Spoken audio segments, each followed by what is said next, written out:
Maybe. It might be working. It may not be working. Okay. Good to know. Yeah. It's one of those things where like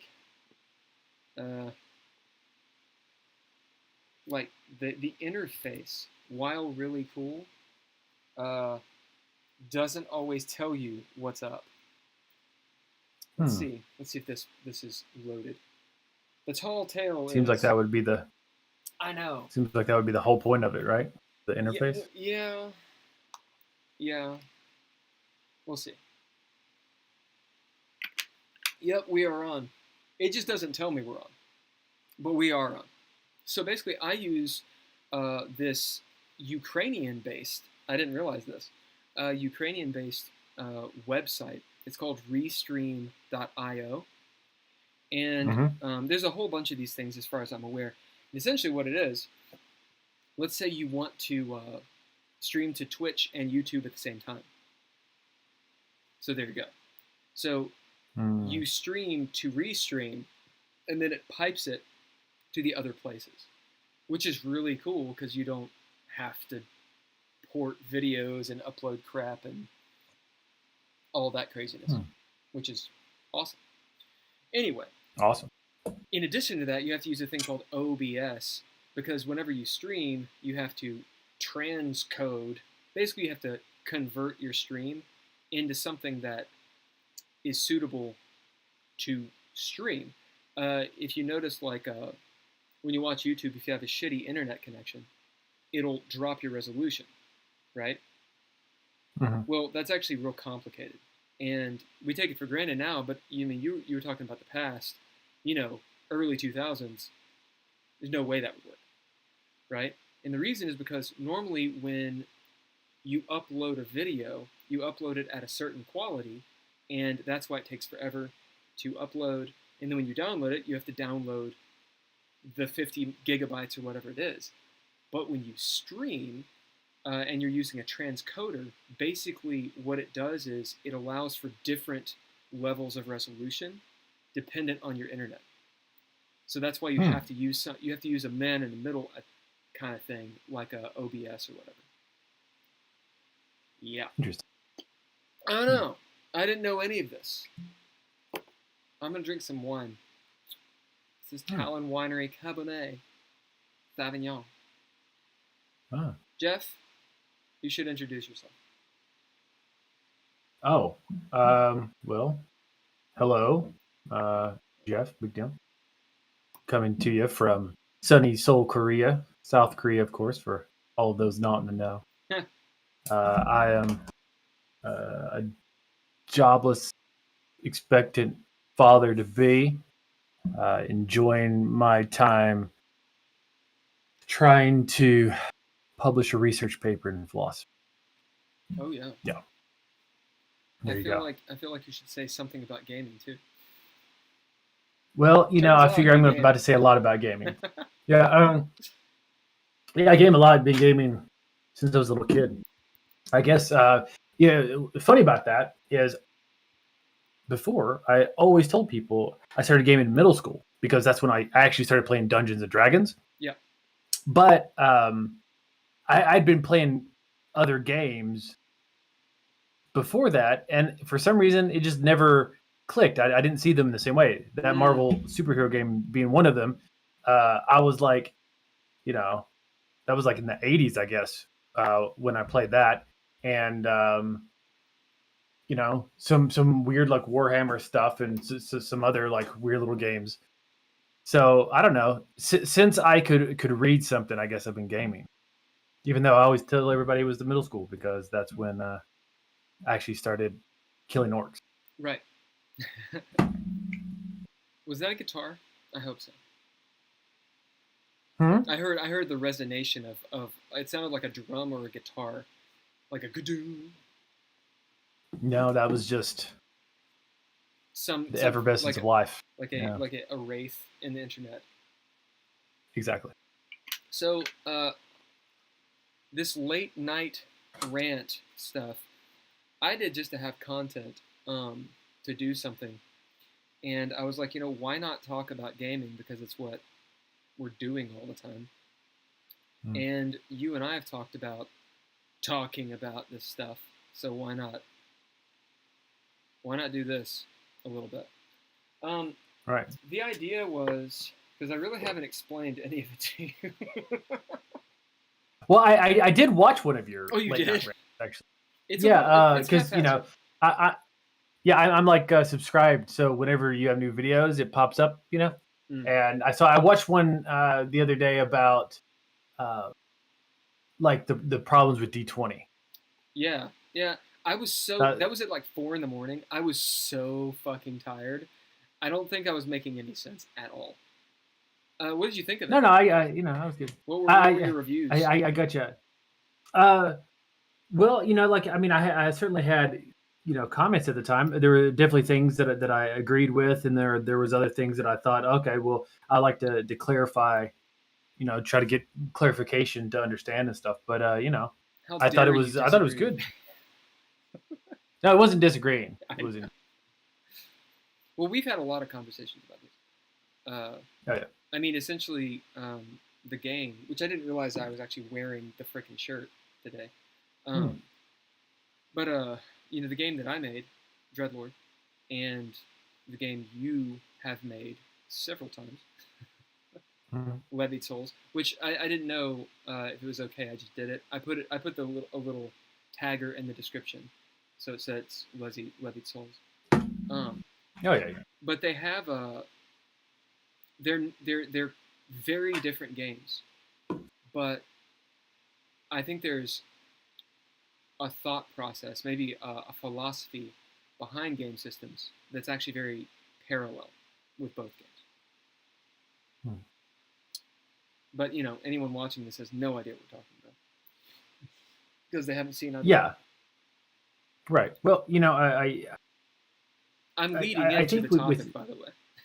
Well, yeah. I'm still waiting for it. Yeah. But yeah, I agree with you about similar philosophies, and I think it's an important thing in game design in general is to kind of know what the whole point is of why you're creating this game. Which actually, as simple as an idea that is, took me a really long time for that little light bulb to go off. Yeah. Well, I mean, a lot of our conversations have informed pretty much how I think about all of it. So the topic is some derivative of standard definitions for discussing game systems. Sounds like a freaking thesis. Because I figured that encompassed a lot of what we have talked about recently. And when I say recently, I mean the last 4 months. Yeah, right. Because I'm an ass and I don't respond. It's okay. But I think that encompasses a lot of kind of where we're talking, what we're talking about. And yeah, anyway. So a standard definition or standard definitions for discussing game systems, defining these terms, maybe not redefining them, but at least voicing the definition we're going to use. One of the things that I had hinted at in the deluge rant I gave about D20 systems was people throw around the word narrative a lot, and I don't think they have any fucking clue what they're talking about. Yeah, I think it goes with a lot of terms because when you have a game, you have a lot of assumptions, and this is something that I think really the indie community helped parse out.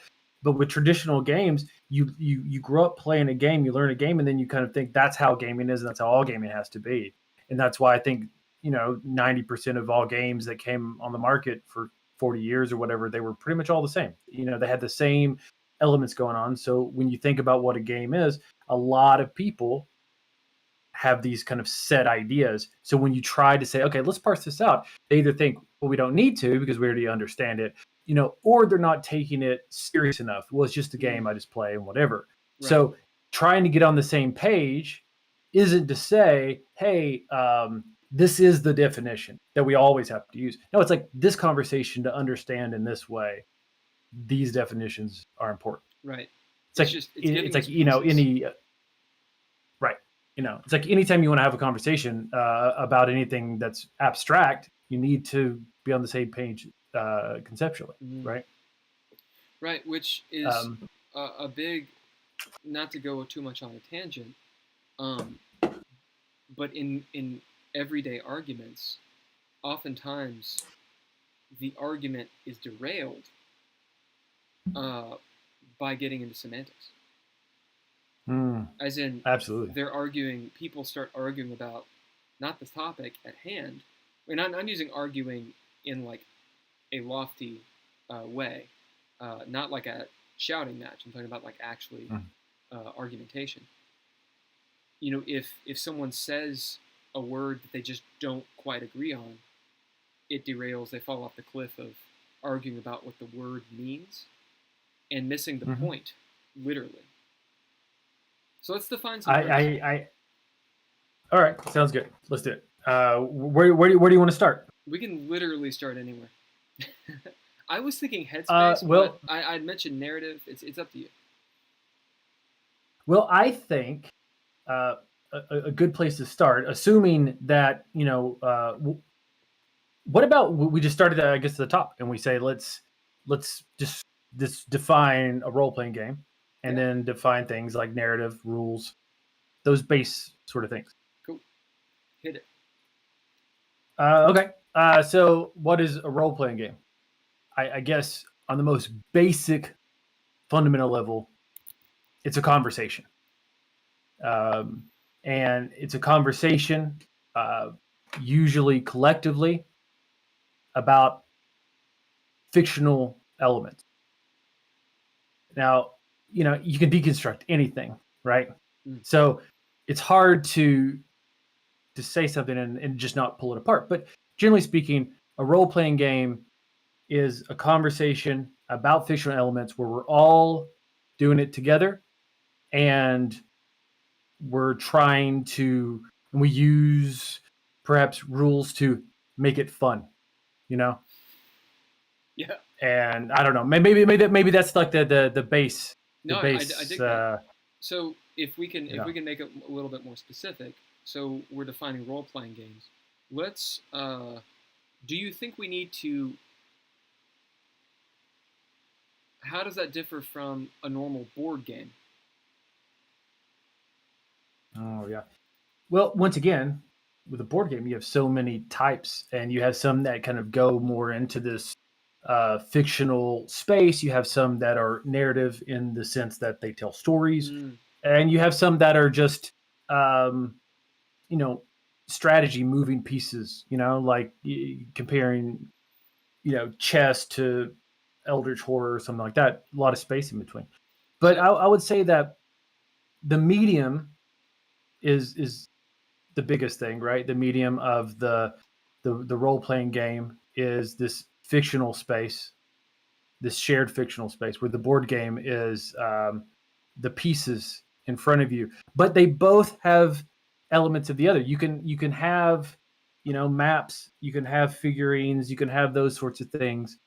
And then in a board game, you're going to have this shared story, shared narrative space going on too. So, it's a spectrum, really, right? Yeah, of course. And I think this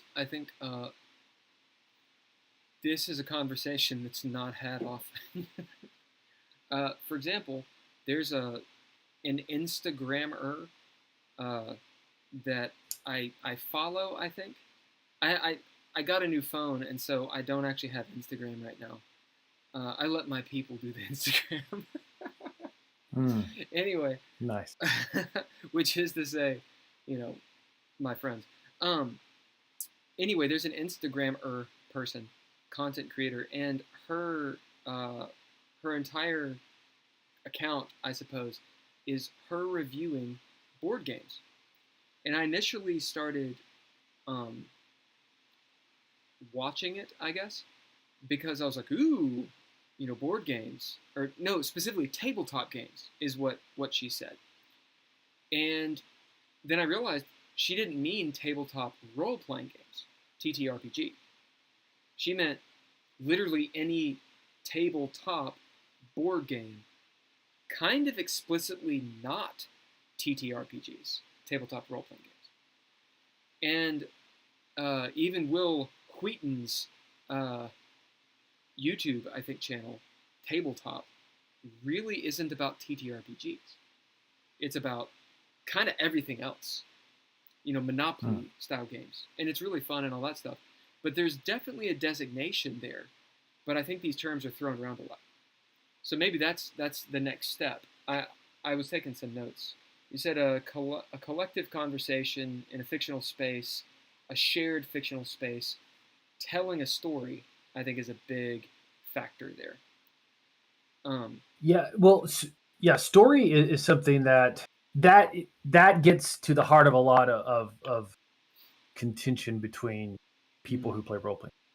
A story, right? Because you have some games that you can say isn't about a story, say like a hex crawl, old school revival style dungeon crawl kind of thing. But but the story still emerges. There's still a story going on because you're talking about Immersive. Something that happens, right?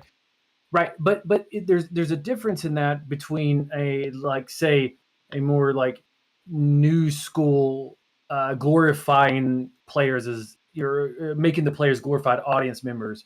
Here's my awesome story, and you're going to follow it. And there's a narrative sense. I think that was Tracy Hickman that kind of brought that idea back, and it's kind of been corrupted into terribleness today. But there's also like a character story, like an exploration of what the characters are doing, and then there's all these different elements. So when you say a story, people have different ideas of what that means, and that's a big issue with this is a story game. It's not. I mean, there's a whole group of games that claim to be story games. They call themselves story games, and they're like D&D. about the narrative more than anything. Well, some say. But I do think that all RPGs have a story, one way or another. I mean, even a situation of exploration is still a story. You're saying what occurs to this fictional character in this fictional situation. Still a story. Maybe it's not a plotted story, but it's still a story. So when we're talking about tabletop role-playing games, TTRPGs, there's even a spectrum within those. Oh, it has to be. Of course. Because when you look at it, part of the thing that I realized growing up is trying to make one game do everything for everybody just is a headache. Yeah. And you don't want that. You want a game that has a clear purpose and that presents the experience of that game in a great way, right? So you want to sit down and know this is what this game is about and to buy into that game.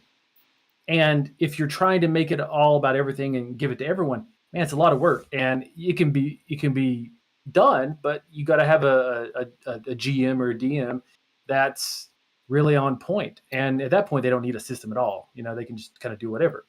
But the system's there to help create an experience, right? So, okay, so let's dig down a little bit deeper, or either we have to dig deeper and start defining these kind of categories, at least loosely, or we have to choose one to talk about. Most of the gaming that I've done is tabletop role-playing games. I mean, of course, I played board games, but I'm not talking about those, and I really don't know much about them either. But TTRPGs, I'm going to call it the Richmond style, the Shidu Crew style of playing those, I would say is a much more immersive experience than like a first-person shooter experience, rather than the over-the-shoulder experience that most people play. Well, let's jump right on there because this is also an interesting term. Mm. When you say immersive, what do you mean? So what I mean by immersive is when it's a style of playing where when you're announcing or declaring actions, um, you're doing it in the first person. Uh, you're embodying the character, essentially acting. And the pinnacle of this, it's kind of a LARP, really. The pinnacle of it is you're in game the whole time. You're feeling the emotions, or at least you're able to be moved by the stories that are told, the actions that occur. Um, it is an atmospheric headspace to be in. Well, so It's a I get visceral that, experience. And honestly, because I mean, I'm an and actor, so that's what I'm always looking for, right? so like I totally get that. However, I do want to talk about it Hit it. because when I say when I think of immersion, I do think that there are different kinds because you can be immersed in your character in the moment, right? Mm. But I've also played plenty of games where you might not be under the mask of the character, but you're very much immersed into the story in the game, right? And I can see that when if you're playing a game, if you ever played a game where you're not even in the story, maybe you're not even playing the game, you're just watching it, but you're so engrossed in what's going on Right. and the events, like watching a really good TV show or movie, you can be immersed in it. And you're So moved by it. I right. So when I think of immersion, I think of um, it's kind of like you have blinders on. The only thing you're seeing is like you're seeing the fictional world. That's where you are, be it in the first person, the third person, or whatever. And I think that there are different kinds of immersion because of that. Now, I think most people think of immersion as they're playing that simulationist approach or whatever, where they're the character and like they take a wound and they feel the wound and they like feel the grip in between their fingers and teeth. But I do want to say that I do think that there are different kinds of being immersed, and I think that Yeah. any game, if you're immersed in the story, that's what we're all kind of trying to do. We're all trying to be into that. We're not thinking about the cat across the room. We're not on our phones. We're not thinking about what I'm going to do at a level up even or sort of thing. I'm looking at what's happening in the fiction. Even to the point that I'm looking less at the character sheet. I'm just looking at what's going on, the fiction. I'm gonna add a word which is empathetic. Empathy. So the idea of if I'm watching a show and what happens to the characters, I'm obviously not the characters. You know, I don't know, an awesome fucking show like Battlestar Galactica, or you know, we'll just stick with that. I mean, that was a compelling show, right? Uh, or more recently, Lord, I haven't watched a lot of TV. What, Game of Thrones until the latter part? Yeah, Whatever. yeah, for sure. You know, the idea that, like, or when you're reading the books, we'll stick with those. It's a compelling story. Obviously, I am not Arya Stark. She's my favorite character, right? Hmm. And I have empathy towards this character. I care what happens to her, right? Um, and I'm not behind the mask. I'm not fantasizing that I'm being this character. That said, to derail a little bit, um, anytime you play a Star Wars game, a Star Wars tabletop role playing game, what do you want to be? You know, you want to do Right. the cool thing with the cool thing. Actually, you want to put on the hood and get the lightsaber and be full geek. So Mm-hmm. when I say first person versus third person over the shoulder, those are not concrete terms. Like, I'm not necessarily Right. saying, oh, it has to be first person to be immersive. What I'm saying is, I'm using those as a metaphor that I think people that play games stereotypically video games can understand, because they know if it's a third person over the shoulder, there's literally a distance between them and that character. Whereas if they're playing at first person shooter, it's visceral. You know, playing Call of Duty versus playing, I don't know, Fortnite or something. There's literally a distance there. Right. And there's the atmosphere is different because anyway, you get where I'm going with it. Right. So you can be immersed into a story, or you can be immersed into a character. Either one. Right.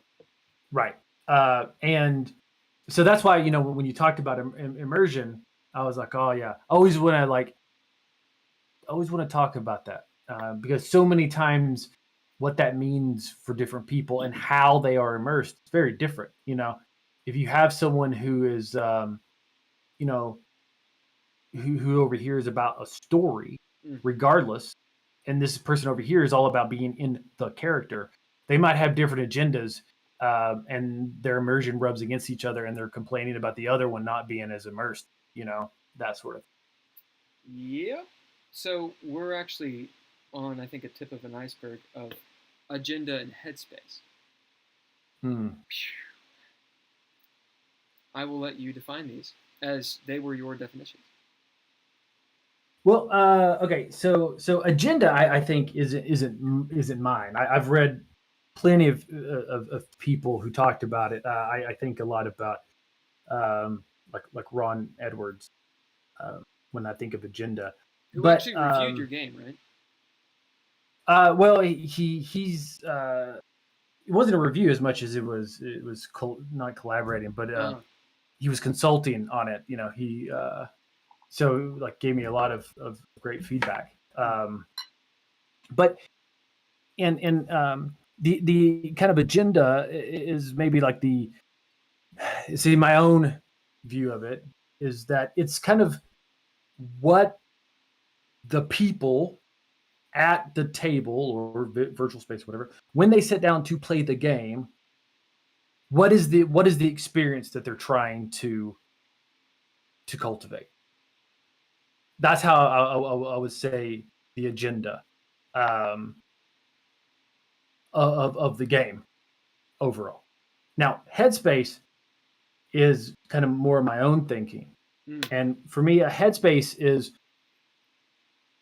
where are you conceptually when you play the game? Are you thinking in terms of the fiction as the player, as the character, as a particular character in a world? Or are you thinking in terms of your, action economy, numbers, hit points, algorithms, these sorts of things? Or, kind of where's your head? How much of it is thinking about this versus that? And if you play a lot of different games that are very, very different, you're going to have a very different headspace playing each of these games.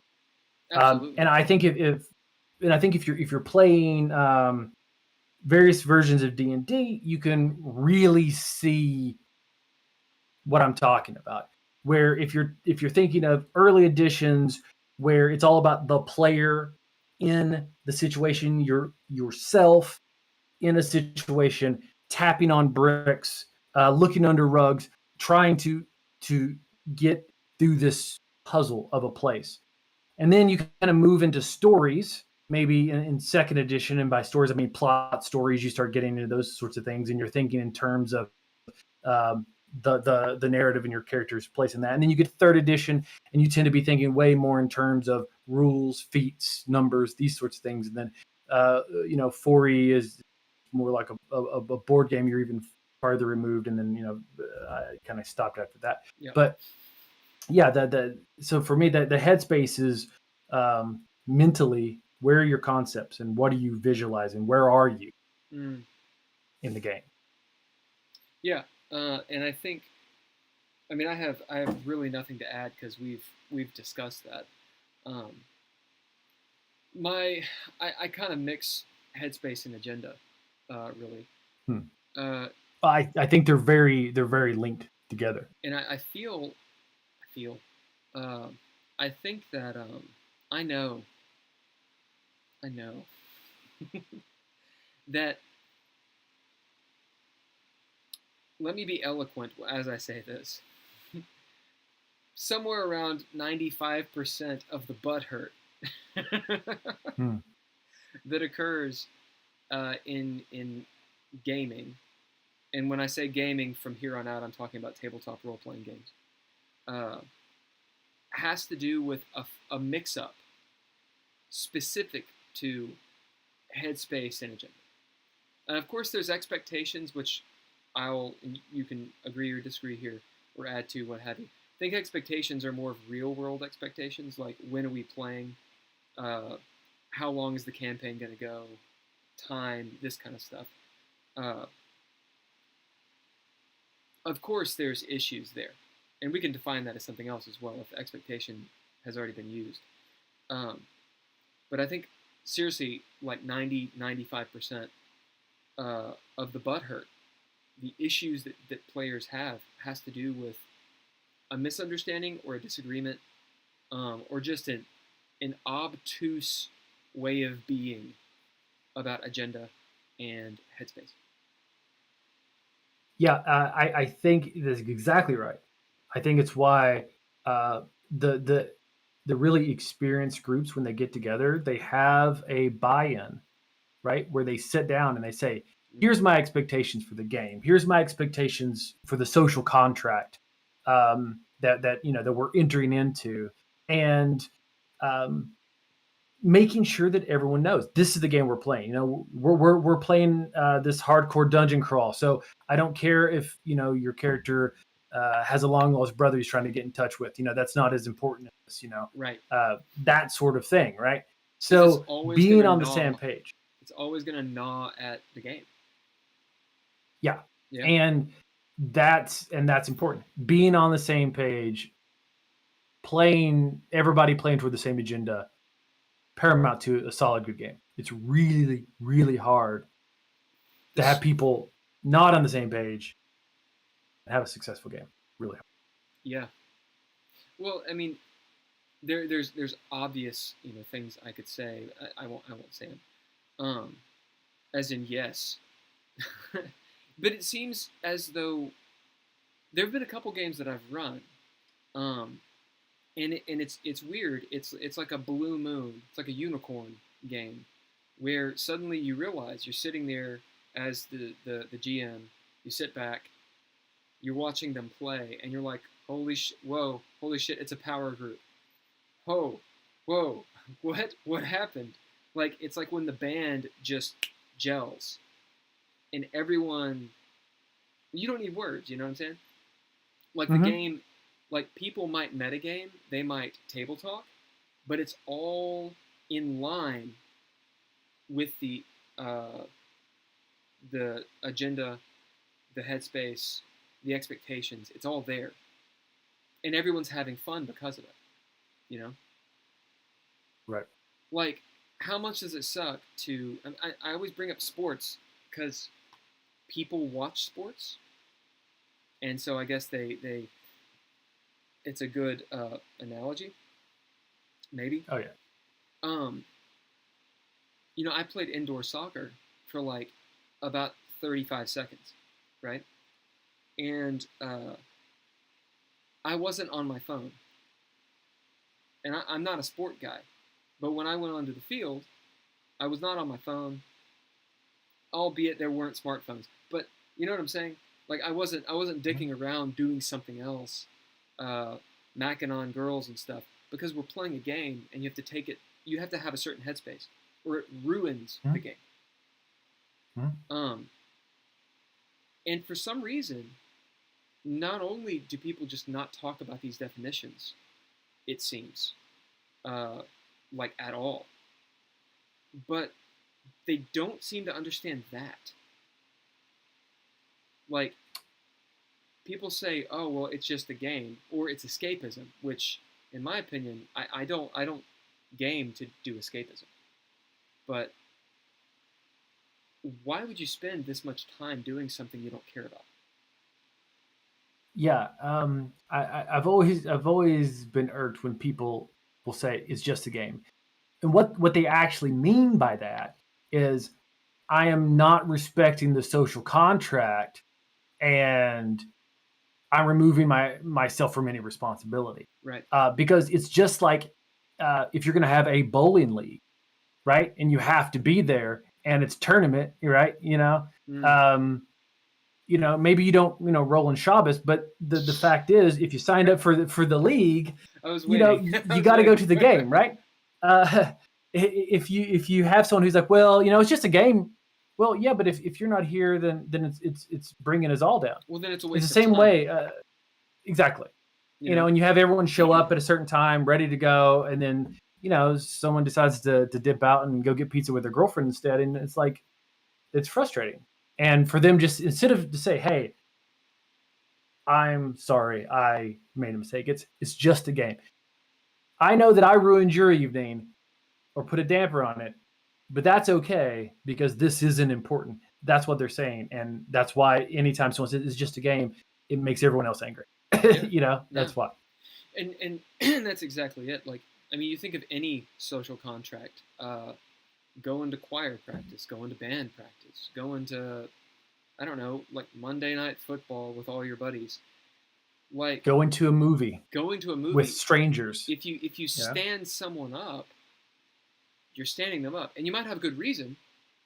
But I feel like when, let's say we're going to go to a movie and I don't show up. Well, does it ruin your evening? No, but I think other people can sympathize. Oh yeah, that sucks. I mean, it's in movies. Like you're sitting there at dinner, like, oh, I waited. Anyway, I think I'm beating a dead horse here. Right. Right. So we have several definitions. Go on. There's still a good one that I would like to hit at. And I think you should go first. Oh, I was actually I was going to review. All right. Well, I was going to say, define when you're playing an RPG. What do you mean by rules? People talk about the rule. The rule. The rules, like rules. The rules you're using. Like how like what do you think of that? So in the games that I'm usually engaged in, obviously we're talking about a spectrum. I'm not. I'm saying the immersive, empathetic type of game that I'm going for. It's very story driven. The rules are what's in the book.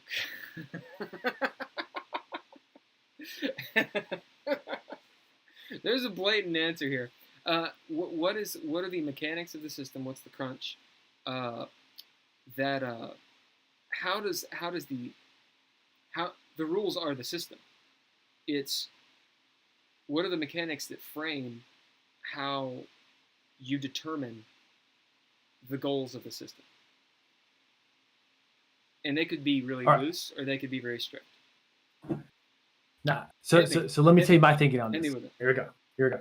So when I think of the text, the book, I like to call it the text, right? And I think of the mechanics. Yeah. Oh, yeah. Okay. All right. Go. So the text is the book. Yep. Actually, what's written, the words, right? The mechanics I see as the procedures of play. Okay? The procedures of play when it comes to dice and those things.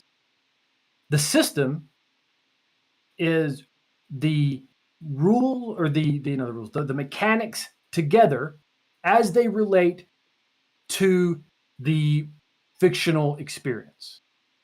Okay? And for me, the rules, and of course, all of these things you can, like you can interchange, but just the terms that I'm defining them here. The rules are what the specific people at the specific table playing the specific moment use. The rules I like to keep apart from the text. The text, that is a guidebook on how to do some things. Here's a list of procedures to do to get this experience. But the rules are what we actually use. Mm. And why I think it's important to say that is because there are so many rules that aren't in the text that we still use. And those go from social contract stuff like we talked about, but it also goes to fictional things that we assume of what you can and can't do, right? So, for example, if your character falls off a roof, they fall. Well, why do they fall? There's an assumption of gravity, and that's a rule in the fictional world that you're applying because there's all these things about how the world works, and and you might have a game that says, no, people fall up, and that becomes a rule, and you might have to state it in the rule book because it's different, right? And there's also an understanding of almost like a translative property. When I say in D&D or a lot of games like that, if I say I hit the orc, does that mean you do?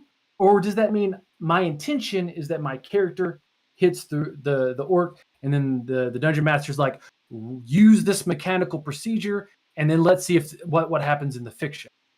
So I like to think of it that way, because when people start talking about rules, you can go and see that there's so many rules that are implicit in the style or inferred or assumed that different groups play at different times.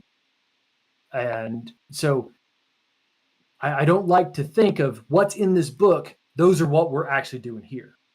We might be following those procedures and guidelines as best we can, but our rules are our rules. It's what we're actually playing. Yeah, I like those categories, those definitions, and really, at least that helps keep things clear in my head. Yeah, are you there? I lost you for a second. That's exactly what I was going to say. It defines certain aspects that generally rules, guidelines, etc., mechanics, system can all mean the same thing. So defining those allows you to talk about and discuss very specific things. Yeah, I dig that. So I'm gonna do a real big review really quick. Sounds great. Basically, we've got Tabletop Roleplaying Game is a collective conversation about a fictional space.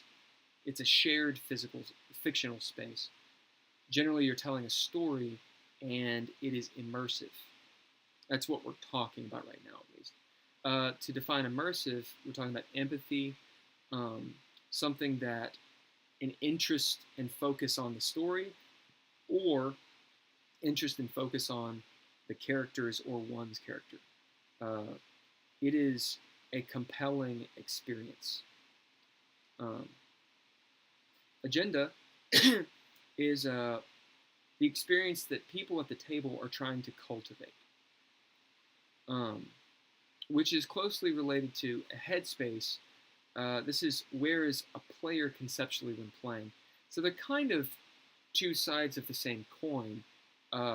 It sounds like those two definitions could be used interchangeably, but I think the way you would argue is the actual difference between the two. Meaning we're talking about the agenda, what is your agenda at the table, versus Headspace is trying to figure out what is a player going for. That reminds me of trying to create a game and sitting there doing a thought experiment like, what is this system teaching my players? Because that's the way they're going to play the game. Mm-hmm. Essentially, Headspace is your kind of in real life goals about the system.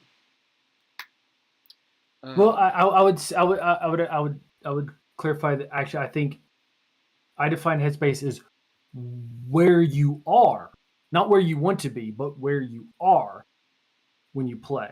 Now, the agenda may very well have a particular headspace in mind, I see. what I define headspace is actually where you are when you're Right. So that kind of confirms what my suspicion was.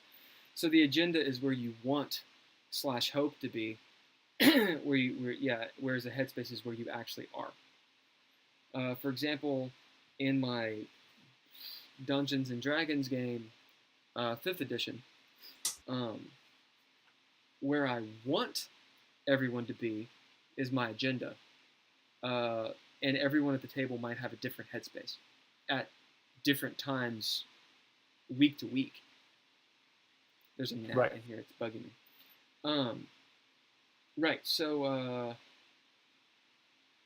what in the hell did I write here? Buy-in slash expectation. This is the social contract players have for the game. Mm-hmm. And then you have rules, which was a loaded question. Thank you, Jeff. Yeah, it's one of those things. Well, so people have different ideas, you know. let me kick this rules as it's like into 3 different things. Basically, rules are a very specific thing. Really, we're talking about rules, mechanics, the text, and system is really what people are normally talking about when they say rules. So to define those things, the text is pretty obvious. It's literally the written word. The mechanics are the procedures of play to get shit done, or the way the system gets shit done. The system is how the mechanics relate to the fictional experience. And your rules, really, it's your world slash house rules. It's the literal way a group of players play and use all of those in tandem. Exactly. I think you actually mentioned in your other rant about Uno. Did you bring that, like the Yes, I did. the rule about Yes, I if you did. draw one card versus if you keep drawing cards? That's not a house rule, Jeff. Right. That is the rule. Well, so my question is, do you know what the text says, or as someone say, the real rule? What's the real rule for Uno? The text says that I'm gonna get blasted for this because it's been a while since I played Uno. Back in the Harry Potter Uno days, okay. The text says, as I can remember it, you draw one card. Okay. So see, so I didn't even know. So if you can't play, you draw one card and then you lose your turn. Right. So that's, like, to me, a good example of rules versus the text. Because I've never read Uno's rules ever. I've just learned from people and play. And a lot of times, you'll sit down at a table and be like, oh, so what are the rules? What are we playing here? Right? Oh, we'll just you learn do it with poker, you do it with all those things, right? So a lot of times that matters because we get confused, I think, with like a game, like, that's why we have things like rules lawyers, right? There's so many rules and they're like trying to enforce what's in the text, right, versus maybe what we're doing at the table. Despite the text almost always having one or more lines saying don't do that. Right. And yet, at the same time, if you don't follow the text in games like usually level-based games, you start nerfing or making way too powerful certain aspects of the game. I mean, that gets into a whole new thing that we should talk about at some point, because I just had an interesting conversation about that, about balance, scaling, and about DM fiat and faking rules, and all that stuff was all super interesting stuff to talk about too. Well, you know, and this gets into let's see, standard definitions. What is I like DM. I know it's proprietary, but I think it just sounds cool. Dungeon Master or Arbiter, Doomsmith, as they say. Yeah. Hold on one moment, just a second. Sure.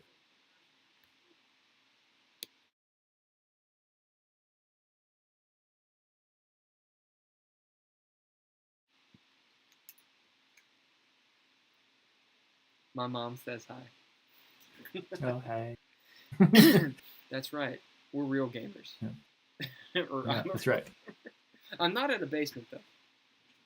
I am going bald. Anyway, so what were you saying? You were saying how you liked DM. Yeah, but DM. you're So let's define that. And don't use referee, please. define. You mean define a DM? Yep. What the hell is a DM? Oh man. Or Well, GM or SG that's a big one. That's like a whole thing. But when I look at the role playing games, there's a series of tasks or duties, powers, whatever you want to call it, uh, and they're usually divvied up between players and, as you know, we say the DM, the game runner, the referee, the judge, whatever this person is. So really, it's a series of tasks or responsibilities and judgment. But the thing is that different games will split those tasks up a little bit, and then you'll have games that don't have one. They'll split those tasks between all the players. They'll split that task upon cards or a book that you roll, or they'll switch between people. So I think in the strictest sense, I would say it's actually just a series of tasks and responsibility. In maybe a more maybe common speak sort of way, it's the person that runs the game, as we say, you know. Um, and in certain games, that means presenting challenges, handling everything outside of the character, and relating that all to the character. And they do a bunch of other stuff too on top of that, Right. because you start breaking down tasks, and you have keeping the social contract in order, and keeping everybody happy, and telling everyone when it's time to meet, and all that social contract stuff. Right, it's your game. But it's that's a huge part of the game, in my opinion. What those tasks are and who gets to say what. I think that's a good way about it. That determines player versus a GM. Who gets to say what? I don't know. What do you think? I mean, I agree with you. I feel like I'm a little myopic when it really comes down to it. When it comes to TTRPGs, my headspace is a certain thing, and I think it's actually rather narrow. Because I know what.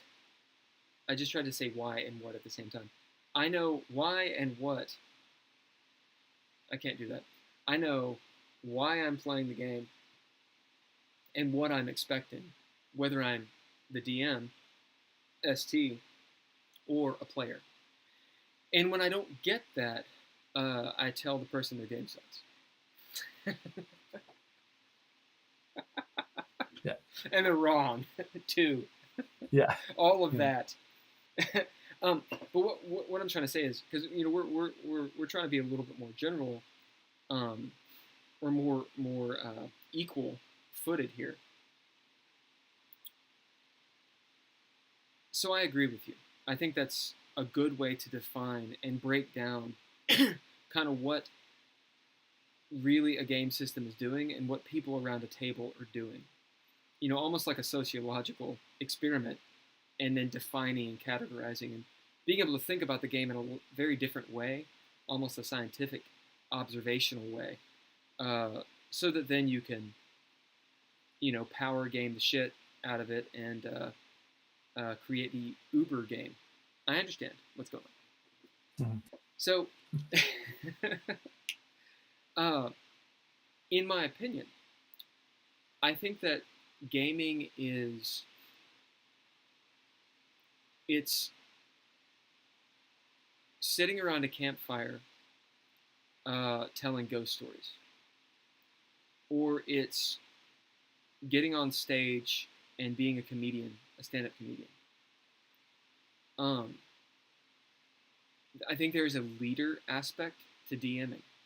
There doesn't have to be. It doesn't. Of course, there's exceptions, absolutely, but I think in general, with these kinds of games that we've been talking about, that's really what it is. Uh, if someone's telling a story, a joke, whatever, people can add into that, and the joke can still work. People can also ruin it. Um, there's a bit of, to use one of our words, authority, which we haven't defined yet. There's an authority to GMing or DMing.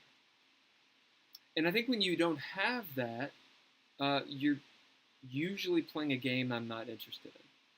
So, not to cop out, but like 4th edition of Dungeons and Dragons. I stopped running. I never actually played the game. I just ran it. And I really ran it like 3.5. So, I stopped running my game when I got to the back of the book, and it had rules for playing without a DM. And I was like, oh, I don't like this game.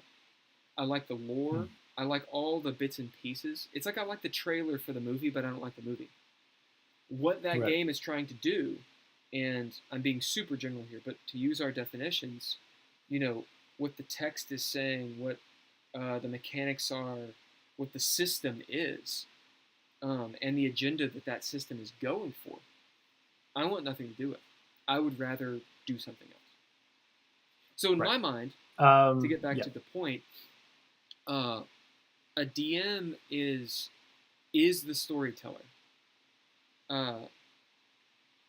There's a definition or an explanation that needs to be had here. All of the players are storytellers because they're creating their own actions. Is she sneaking? No. She walked in and had this like look on her face, and then she disappeared. So. All of the players are storytellers. Anecdote time. There was a point where I'd been DMing a little bit off the cuff of a few of your games, because so the chat knows Jeff's the person that got me into gaming. And you're welcome, all of you. And now I've spent so much of anyway. I'd been DMing a little while, and I was like, you know what? I'm a badass storyteller. Damn, son, I can write stories and books and shit. And I started trying to write a short story, and I couldn't get anywhere. One, because I'm not an amazing writer, but two, it dawned on me, I'm really not doing the heavy lifting when I DM. I am the storyteller, but really I'm like the conductor of an orchestra. You go to school to be a conductor. If you don't have a good conductor, your orchestra sucks. Because the social contract that an orchestra has, even, the ones, especially the ones that are amazing, or are comprised of amazing musicians, they follow the conductor. And when you don't, your music sucks. I think it's a really good way of putting it. I think that the leadership quality, you said, most of the time, and I would say like damn near all the time. Of course you can do it without it, but even I think in GM-less games, you still have somebody facilitating. You should, even on that kind of social level, unless everyone's like really locked in, like a basketball team or something where they all know each other. You're going to have somebody saying, okay, here's next. You're going to be running the pace of the game. So, I think you're right. Sometimes a lucky group can be like a jazz ensemble where there's like no instructor and they kind of just follow the rules and they can kind of go back and forth. Yep. But the vast majority of the time, they need that conductor. And I completely agree with you, because without the players, the conductor is also nothing, right? Yep. So, just a person with a story. So, yeah. I think that's a really solid way to put it.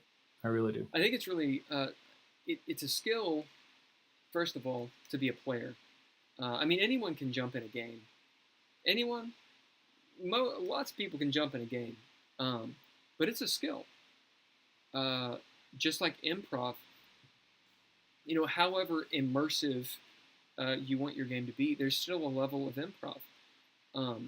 Even if you're in high fantasy, you're in a high fantasy game, a high fantasy setting, and you have those players that just really have to use slang, like, "Hey, dude, what's up, devil?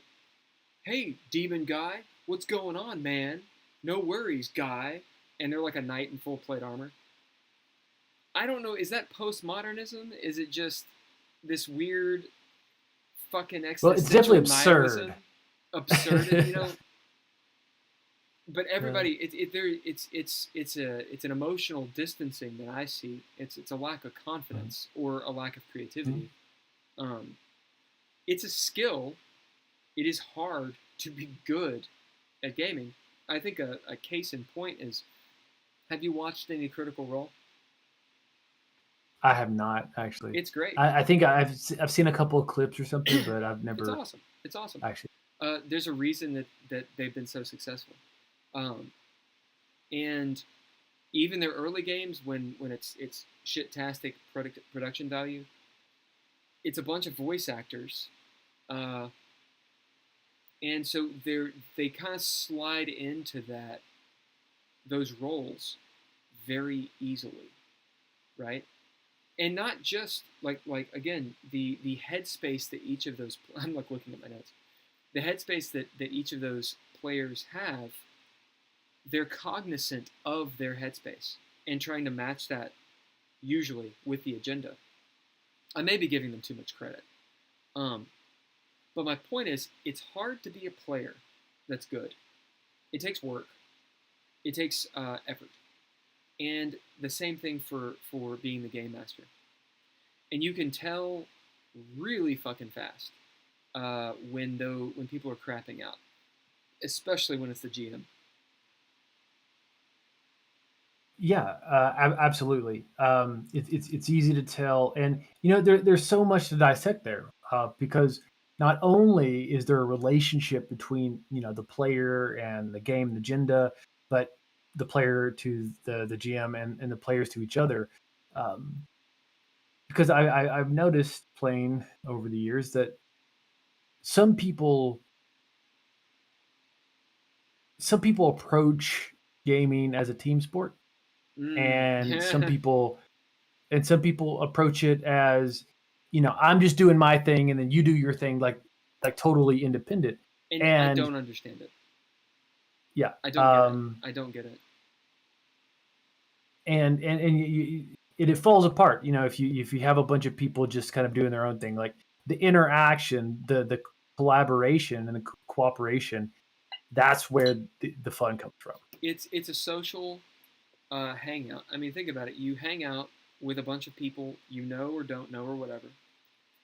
Um, Typically, you're drinking something. Doesn't have to be alcohol. It can be whatever. You're telling stories and jokes, and the difference being that you're creating something that's new, that would not have been there without you. Um, yeah, and I don't understand uh, the idea of wanting. When I say this, I think it'll be misconstrued because of definitions. Uh, I don't understand the idea of wanting to win when you're playing a tabletop role playing game. The headspace of wanting to win, not the agenda, right? It's one thing to want to kill the Demogorgon, right? Or to find out the mystery in the Call of Cthulhu thing, right? Before you die. I don't understand the headspace of, well, I want to win.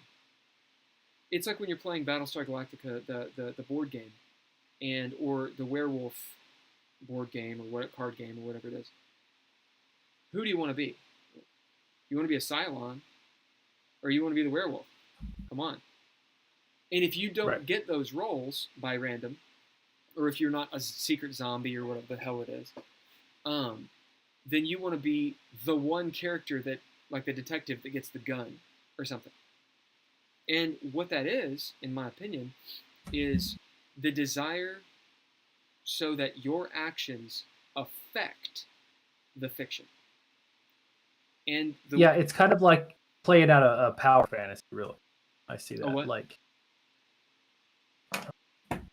Say it again. Yeah.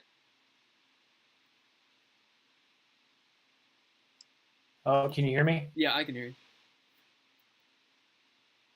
I can't hear you. You can't. Sorry, hear someone me. called, so that like. We'll give you some time. In the meantime, I'll go like Okay, this. there we go. Oh, hey, what's up? Yeah, I'm back. Yep. Yeah, but yeah, it's like playing out a power fantasy. Oh, a power fantasy. Right. So like here's I was talking with my buddy Richard the other day about this. Richard's awesome. No, when you're give him some love. Yeah. You know, when you're a kid and you're playing like, you know, whatever. I was never a kid. Right. So you're playing like, you know, well, you know, what depends on your age, cowboys and Indians, or you know, cops and robbers, or you know, I don't know, space aliens and with lasers, whatever. But you know, like when you're a kid, and the first time you like, you know, you pull out your gun and you shoot the other kid, and the kid goes, and they fall down, and then you know they do it to you, and you fall down, and it's like so much fun and so cool, so you want to play it. But there's a certain point where it stops being fun, where it's like, no, I shot you. You got to die. You got to die. And there aren't any rules to establish who shot who, right? So eventually, you know, those people play paintball or they play a game. They, you know, a game with rules to say, here's the winner. Here's who gets to do what they do. So I kind of feel like which are the kids that are always dying versus which are the kids that are always they get to be the shooter. I'm the kid that always died. And right, so it's translates into gaming. You know, the kid who was always shooting everyone and refusing to die. That's your power gamer that's always trying to win. Those whatever are those motherfuckers and kind of who shine. You're playing tag and they get tagged and they're like, oh, and they run off. Fuck them. Listen, if you're it, you're it. Okay.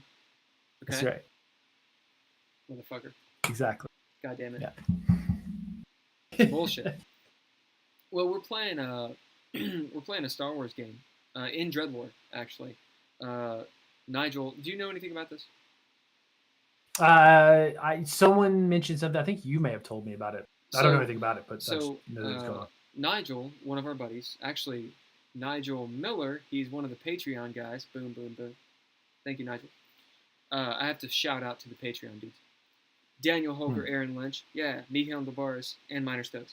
Anyway, Nigel has been gaming forever. And, I mean, did he start with you? No, he started before I met him. Really? Did you guys meet him and another guy school? named Chris Mayer. No, actually, we went to the same high school, but I didn't meet Nigel, I think, until I was in college. Did you guys meet in Kung Fu at all? Did he do Kung Fu? No. Okay. Well, anyway. So, Nigel's running this game, and he's like he's this guru on Star Wars and way more than me. And I was like, well, listen, motherfucker, if you're gonna run a goddamn game, you're gonna do it in my fucking system, all right? And it's worked out really well. There were a couple people that had never played it, and it's such a different game. I'm not trying to plug my actually, maybe I am trying to plug my fucking game. It's such a different way of playing that it did take some time for people to get a hold of it. And even the people that had played, because the rules have changed, as the rules do change. They do, yeah. Yeah, they had to figure that out. But there were several sessions that, people got pretty butthurt. We're a bunch of veteran gamers. We've played for a long time. Some really good role-playing gamers, really good players. A couple of whom are very good DMs. And the level of butthurt was pretty fucking high there for a few sessions. And what it all came down to was that word we've defined as headspace. we know we're playing Star Wars, and there's the assumption that, oh, we know what that means. But in fact, that's actually more dangerous because everyone thinks they know what they mean, and they don't discuss it. So to reveal this, because if I'm going to mention it, I've got to reveal it. One of the biggest contentions of Butthurt was with me, right? So I roll in, and everybody has their players, their characters, and I'm like, one of the guys, Jacob, he's playing a Jedi, or a former Jedi or something. I say or something, I fucking know what it is. He was playing a former Jedi. Everyone else is sort of playing different aspects and such of the Star Wars universe. And I was like, Nigel, I want to play a cowboy Australian dude, a nerf herder. Okay? Actually, it was Nigel's idea to be a nerf herder. But I want to be a secret Jedi. But I want it to be really secret. Like Vampire the Masquerade secret. Like even the players don't know.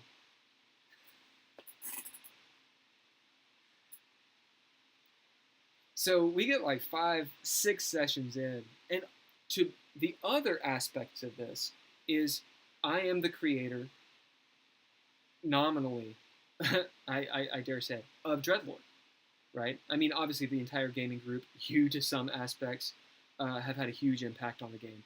But I'm the creator of Dreadlord, and I'm sitting at the table, and we're playing a Dreadlord game, right? So there's that element as well. We're like 5 or 6 sessions in to play, and it's about that time that, behind the scenes, after game, people are like talking like, so what's going on? Like Will keeps on talking to Nigel upstairs while they're making coffee, or what's going on, and eventually it finally comes out. One of the characters, one of the players, specifically Jacob, it wasn't just him, but a lot of them were like blatantly out of game. So, what's up with your character? And I was like, I mean, you got to find out in game.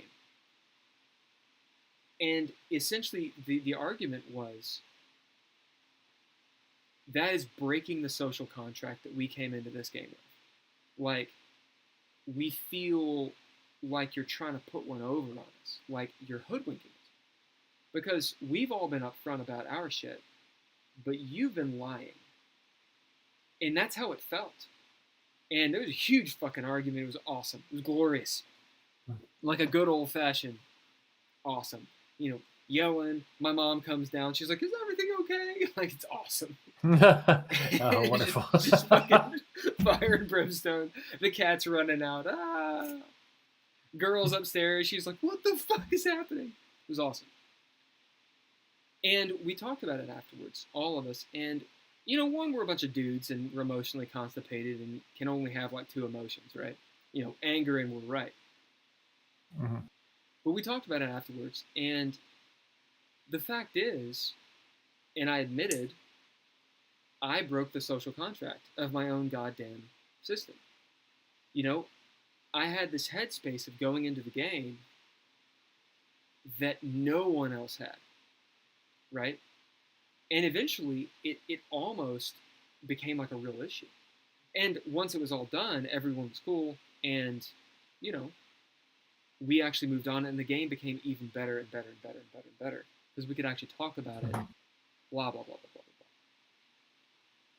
blah. That's a rant, motherfucker.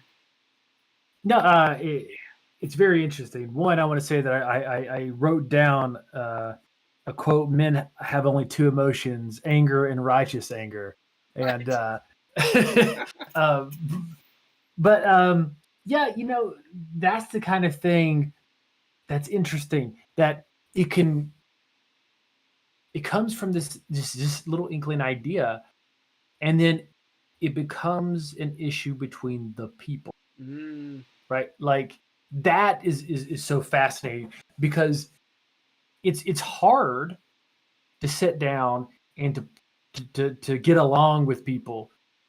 But if you're doing something that's that requires emotional investment, like a game, it's easy to get butthurt. or Oh. actually sad or angry. Oh, yeah. Like, and of course, because we're all like, men that are like in our 30s and 40s, we don't want to share that or act, pretend like we're weak or something. So we just hide it and then yell about it when it explodes, right? It's like it reminds me of one of my buddies did this thing and it actually worked out well for him. But when I heard about his idea, it would have like something I would have never been interested.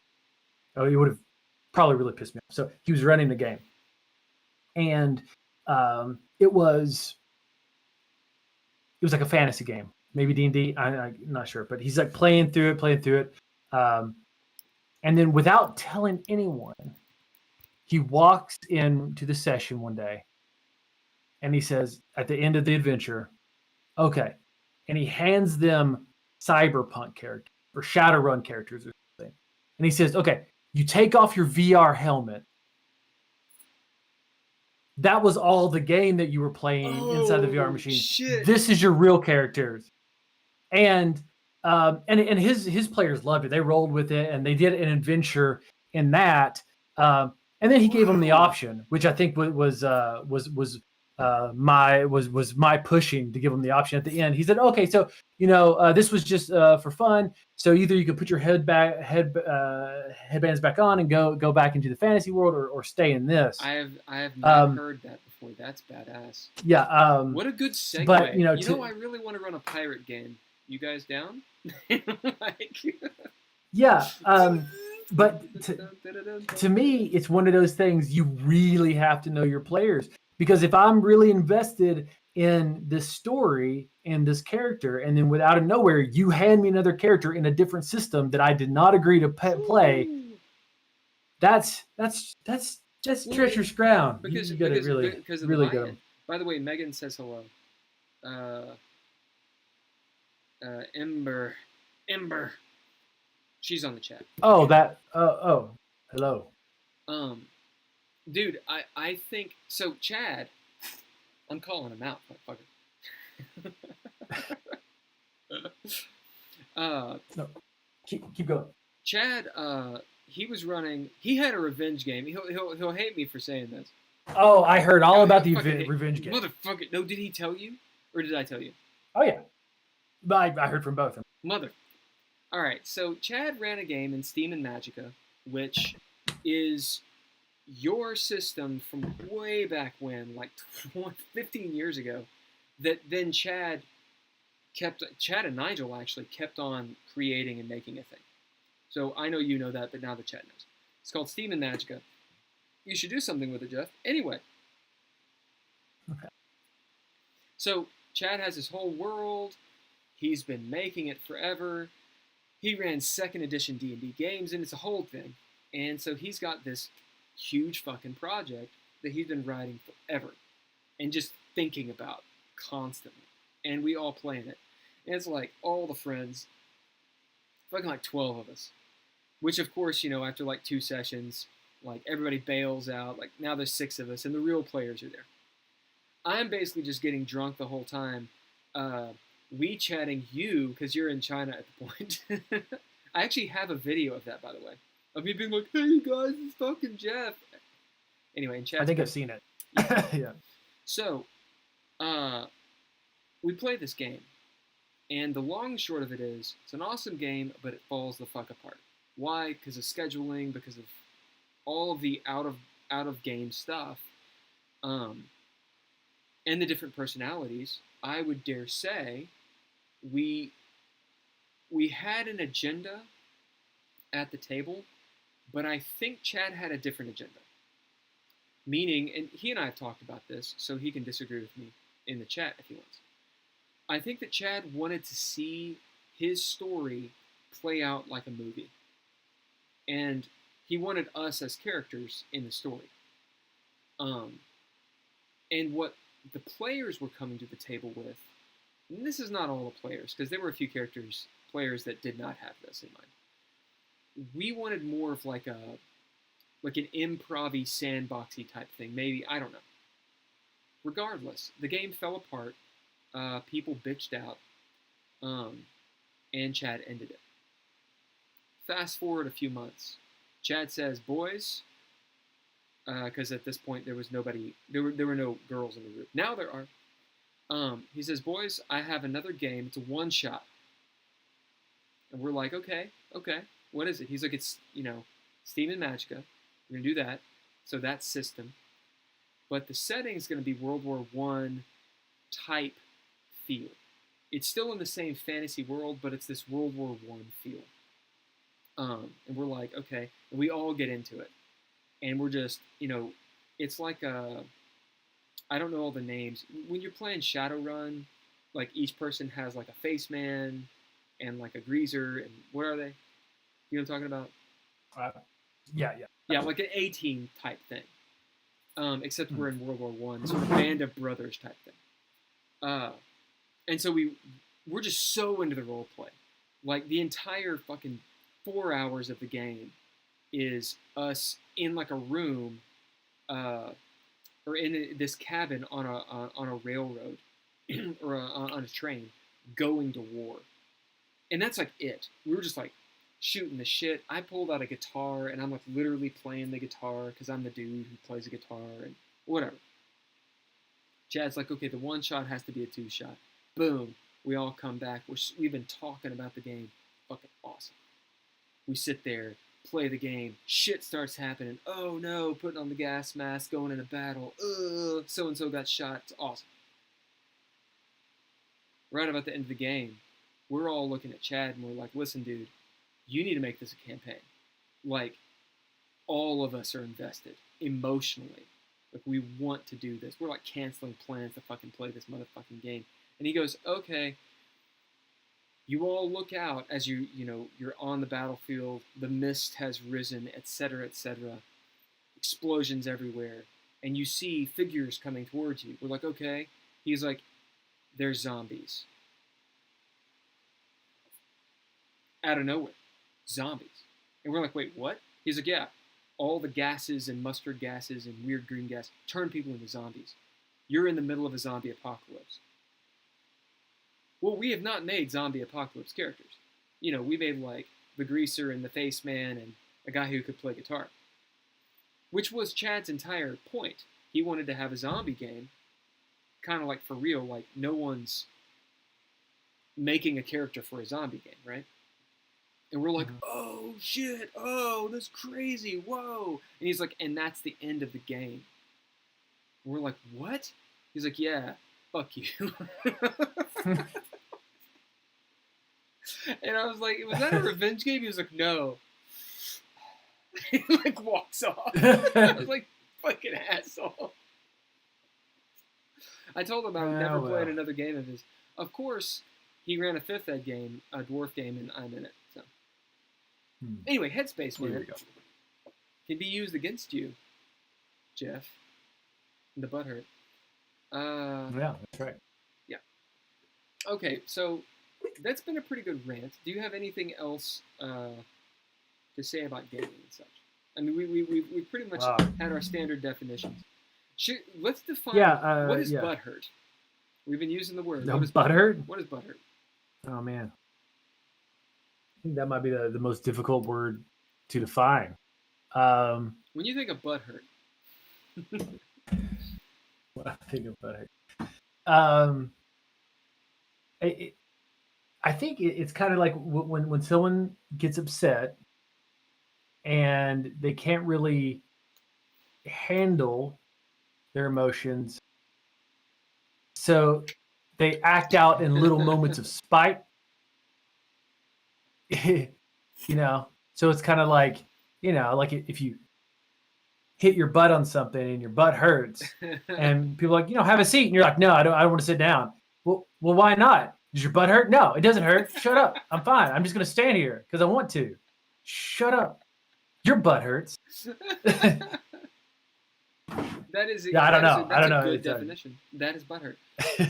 That's different than being upset or mad, right? Because there's being upset or mad or angry or whatever emotion that is, doesn't also have attached to it the idea that a pretension. I mean, oftentimes Yeah. it does, but just I am upset or I am angry doesn't mean I'm being pretentious. I'm pretending that I'm not one of those things, right? Right. Yeah. Because the thing is, if you get upset over something, you don't want to be seen as having gotten upset over it. Right. I mean, you want to be affected by the game, but I think oftentimes the butthurt, the upsetting / pretension, occurs because a decision was made by a person you can argue with, and you disagree with it, or you don't trust it, right? Like, oh, I rolled, Yeah. it was a 20, right? You don't trust and have the faith in it, so there's butthurt. Example, in the Star Wars game, my dude's an assassin. He's like a Jedi assassin, as in like an assassin who kills Jedi. And there was a scene where there was I think they're called Sisruvi.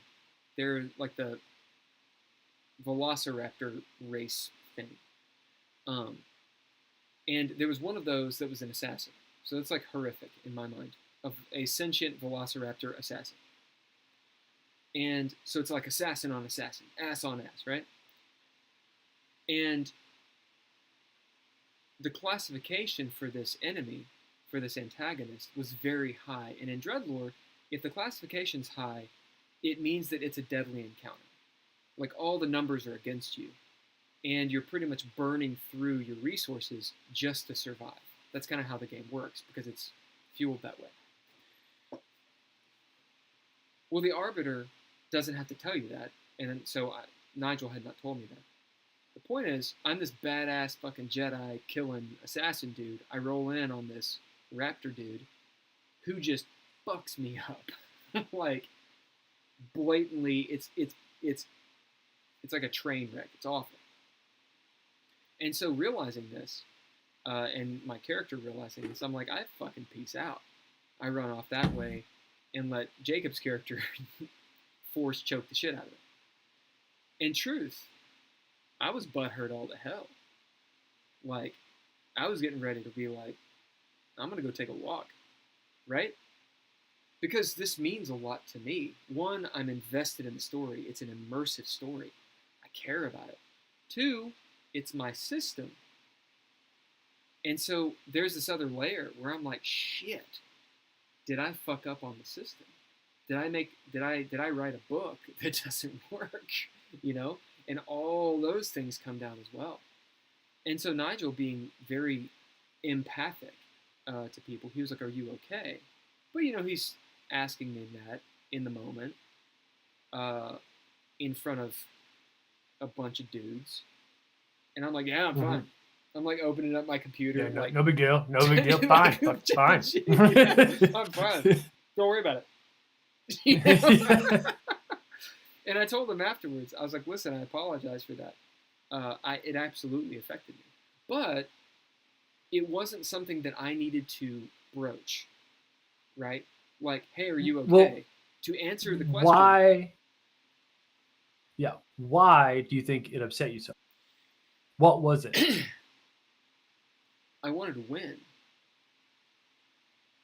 I mean, to be completely honest, I had a headspace for my character that my guy is this a Jedi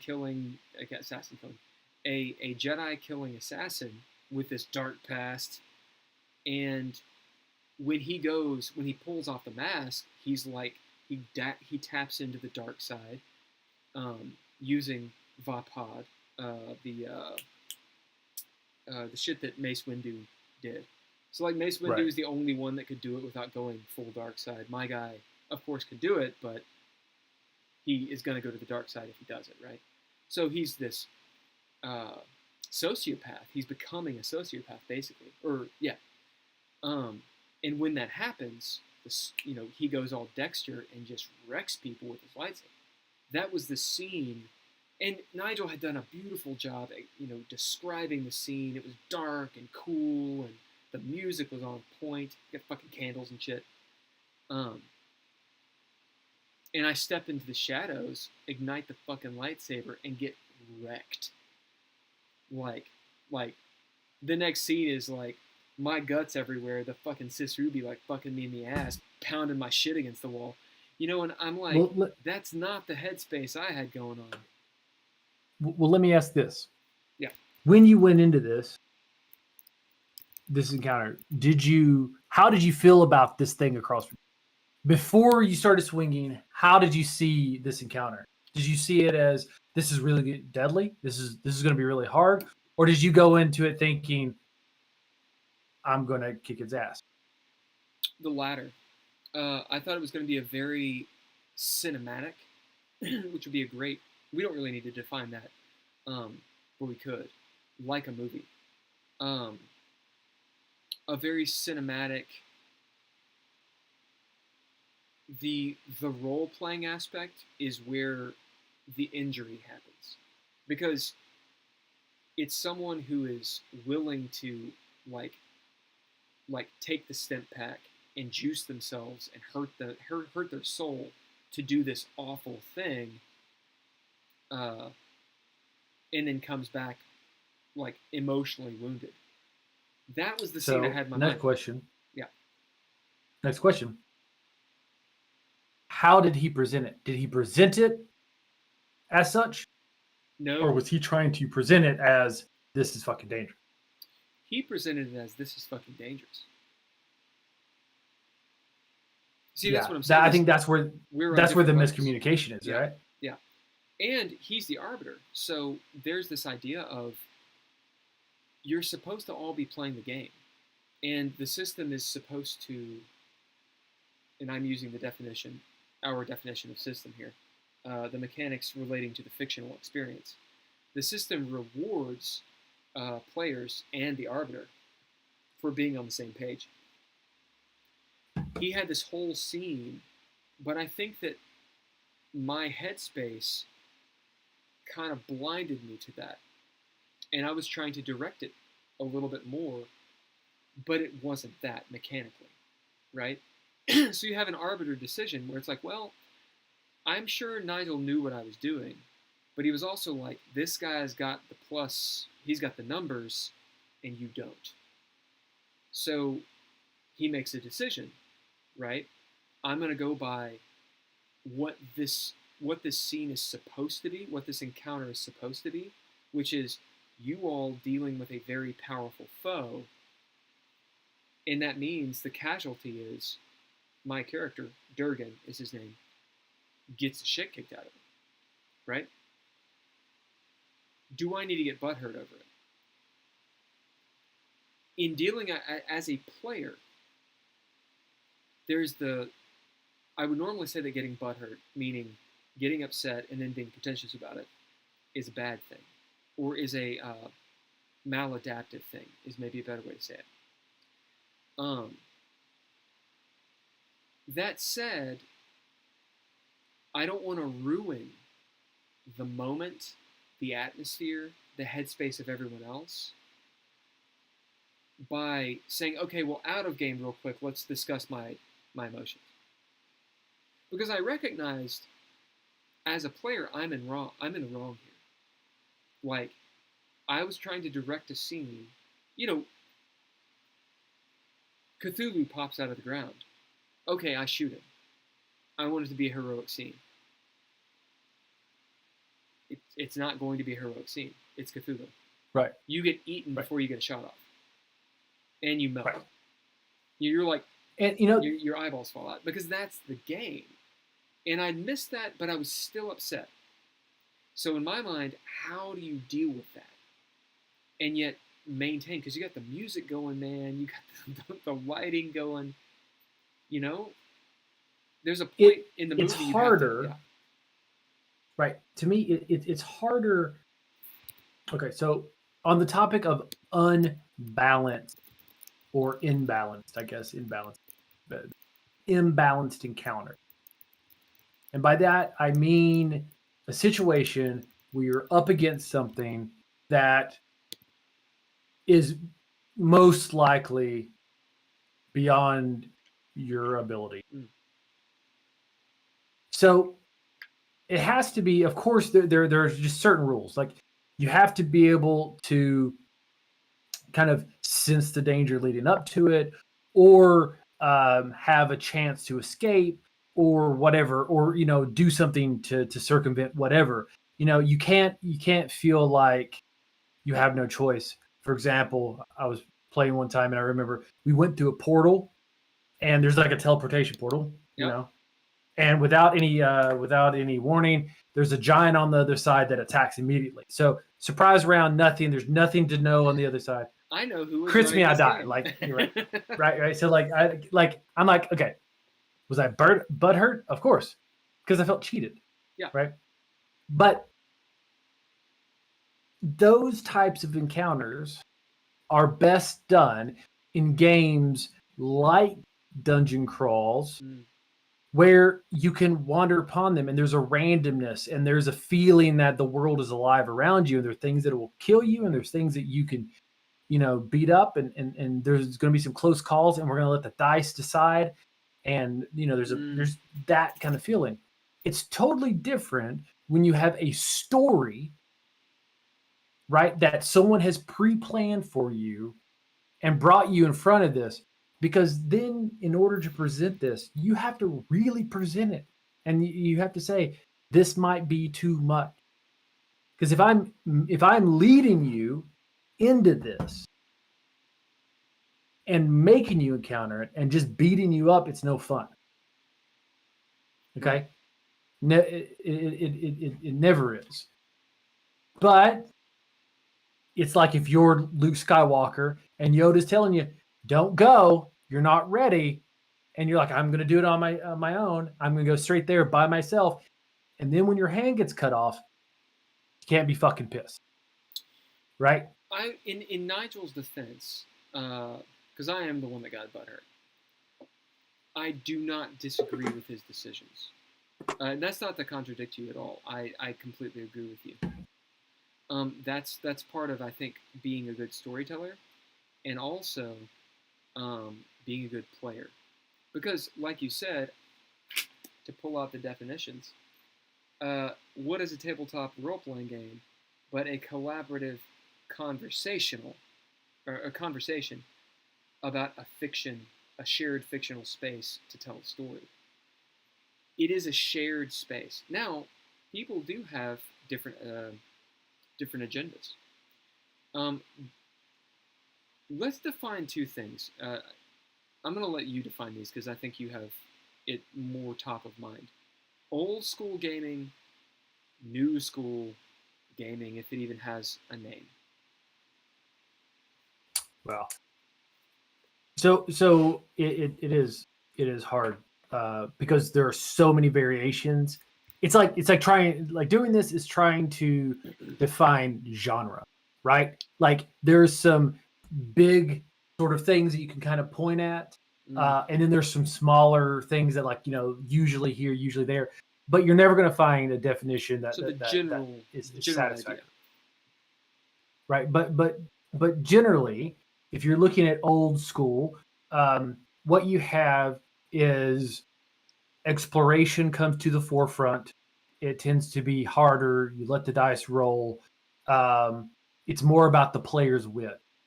New school tends to be more linear, like plot based, where there's a story that you're going along.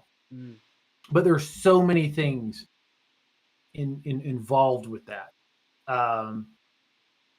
because there's just philosophy that backs it up. Your characters are going to die in old school. There's that feeling. In new school, you get to see it to the end, and you're only going to die, if it's really impactful. Those are very general things, but not right. And they're not always the same. You can do them. You can kind of do elements of both. But but those are, I think, the kind of general line. It's interesting. The primer that you sent me at this point, it's probably been like 5 or 6 years. maybe more. I think it's called Old School Gaming, or the Oh, the old titles. school primer, I think. What Is is it it? primer for old school gaming? Yeah, I think it's called like the primer for old school gaming. I it's so well written. I wish. Yeah. Who wrote that? Do you know? I'm not sure. Off the I'm top not of your sure, head? but it's awesome. But Yeah. like that person should write a fucking game system, a game system book, um, because it's actually very interesting to read. Really quick, because I know you can't see the chat since we're on Discord. Megan said, uh, "It's never a great place to be, but maturity is knowing that you can still be schooled and act like you can walk it off." I feel like getting I feel like getting butthurt means that you act out in a passive aggressive manner afterwards when a situation that you disagree with arises. So I kind of agree with her. It's not just pretension that is butthurt. It's a negative pretension. The passive aggression is in there. That's a good point. Yeah, I think that's a really good way of putting it, and I think usually it's seen as being not as not warranted, or at Right. least the reaction isn't proportionate, So I think I think she did a great job. I think Yeah. that's exactly Very right. well. And to answer your question, Matthew J. Finch and Mythmer Games. So I'm guessing. So he actually makes games. Yeah. Swords and Wizardry is actually an old school game. I have not read it, but I've heard of it. Oh. Swords and Wizards. Sorry, my 2008. Matthew J. Finch. I'm sweaty in my headphones. See, 2008. Yeah. Man, I wish that we could plug into. I mean, you kind of already have, but I wish I could find the group of. So I found a group of gamers, a community of gamers. They're actually called Kentucky Fried Dice. Nice. And they have a whole thing. They do like they review board games. They do tabletop role playing games. And they actually have joined the stream several times. And they're a really good community of gamers that's obviously in Kentucky and such. But when it comes to game system theory and like YouTube and all that stuff, beyond Ron Edwards and this, what'd you say his name was? Matthew Finch? Yeah. Finch? And what is it called? Matthew J. Finch. Matthew J. Finch. It's a quick primer for old school gaming. Quick primer for old school gaming. Do they spell old school old the old way, or is it OLD? Just OLD. Okay. Weak. Anyway, after the Forge, again, which you showed off to me, I don't like all the shit I see, that all the good stuff, the content that I see on YouTube, about how to game and trying to dig into what gaming is. It just scratches the surface. It's not very brave, and I'm not trying to diss these people. I think some of them might be narcissists, but whatever. It's YouTube. Come on, you know? Right. Like there's a little bit of ego in everybody who's doing what we're doing right now. Yeah, exactly. But it's more like they've got great content and their production value is fucking on point, and great content to boot. That said, I don't want to say they're not brave. It's not that. It's just the direction they're focused isn't in, what is it? It's not philosophy that I'm looking at. What is game system theory? Right. There's right. Yeah, go on. Yeah, they tend to be inside a particular manner and mode and method of playing, and they're talking about that, like how do you play a better game, right? It's like there's a massive difference, if you say play a video game, a certain beat a game, or if you program one, or if you write one, or if you're in a university writing academic papers about game theory, right? And the same goes with RPGs. There are people who play specifically to play, and they're trying to get the most out of that experience. But there's also people who take a couple steps outside of that, and usually it's design as far as you get. But of course, with my background, I'm way more interested in the human experience and the theory behind what's going on. And how it's way more fascinating. How it literally, because the thing is, and that this is a throwback to what I was saying about escapism. I mean, I'm not trying to have an opinion on escapism because, truth, I'm not a psychologist.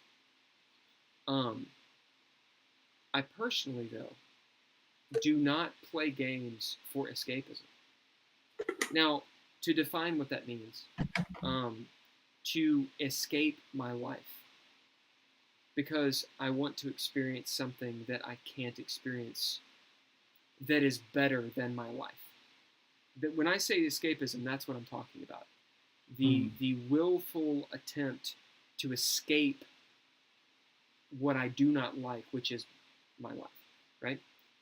That is not my impetus to game. And I personally think that's an unhealthy thing to do. Now, there might be therapy. I know there's therapy. There's gaming therapy. There's tons of stuff. I'm not trying to vilify it and say it's bad. It's just not what I'm going for when I'm doing it, right? Mm-hmm. So, what my point is, sorry, Megan actually said something. I want to say it. She said, oh, she's read it. She says, I enjoyed reading it. A quick primer for old school gaming. She might have a copy under her bed. I would say that you are talking more methodology and theory. Yep. Yeah. Absolutely. Agreed. So what my point is, escapism aside, how when we're gaming, when we're talking about gaming, when we're creating, when we're spending hours of our day with InDesign creating the game for Kickstarter, this game, your heart is beating, you are breathing. These are minutes you have that you won't have. You're living. There's no IRL. IRL is a fiction in my mind. It's all IRL, right? Even if you're reading a fucking book, like it's all real life. So, what you do, if you're a jackass when at the table, right? And we know some people. I've been a fucking jackass at the table. If you're a jackass all the time at the table, at the gaming table, you're a fucking jackass. Because a lot of the relationships we have are built on gaming. Doesn't matter if you're kidding, whatever. What I'm trying to say is, my interest in gaming, yes, is telling the story and all these things, but what does it mean about the human condition? Do you agree with this statement or not? People play themselves. Well, yeah. I mean, honestly, I've been running games for a long time with a lot of people, and you see certain truths in people by watching the game. Sometimes it's the same thing, we gravitate toward certain kinds of characters and experiences and those sorts of things. And you know what we bring to the table, and people who even try to play this character and that character, whatever, and try to experience all these things. They're bringing their baggage with them. They're bringing something. I don't think it's ever possible to totally step outside yourself. See, some of that's so good, like. So this is something that happened since Megan is actually the reason that I got into the vampire LARP. I'm going to blame her, by the way, way back in the day. one of the things that I noticed in vampire LARPs, one is that it's like the lowest level of hell of gaming. At the same time, when it's good, it's I think the reason that it's so low on the totem pole of geekdom is because it's so hard to pull off. It's so hard to do right. And it misses the mark a lot. We had some good games. Anyway, the idea that a person, even an actor, you have to play a part of yourself. You write what you know, right? Like poets. I mean, you're an author. Do you write shit you don't know? Well, you can't. I mean, of course they say, some people will say write what you don't know, but what they mean is write about something new, right? Go explore and write about those new experiences. So knowing something versus grokking something is different, but you're always bringing something forward. So even if you're writing about what you don't know, it's an exploration to find out what you know. And so when we're playing in these games, when we're embodying a character, or when you're being in a game smith, a doomsmith, Jesus, and you're evoking all these different ideas. These are things you know, or at least you think you know. So it's a part of you, or it's at least gone through, the machine of what you are. It's gone through your filter. What I saw in the vampire LARP a lot was, one, a lot of escapism, because there's a whole thing with vampires. There's a whole thing with werewolves as well, but changeling, dear God, right? What I would see a lot is a player who is very meek,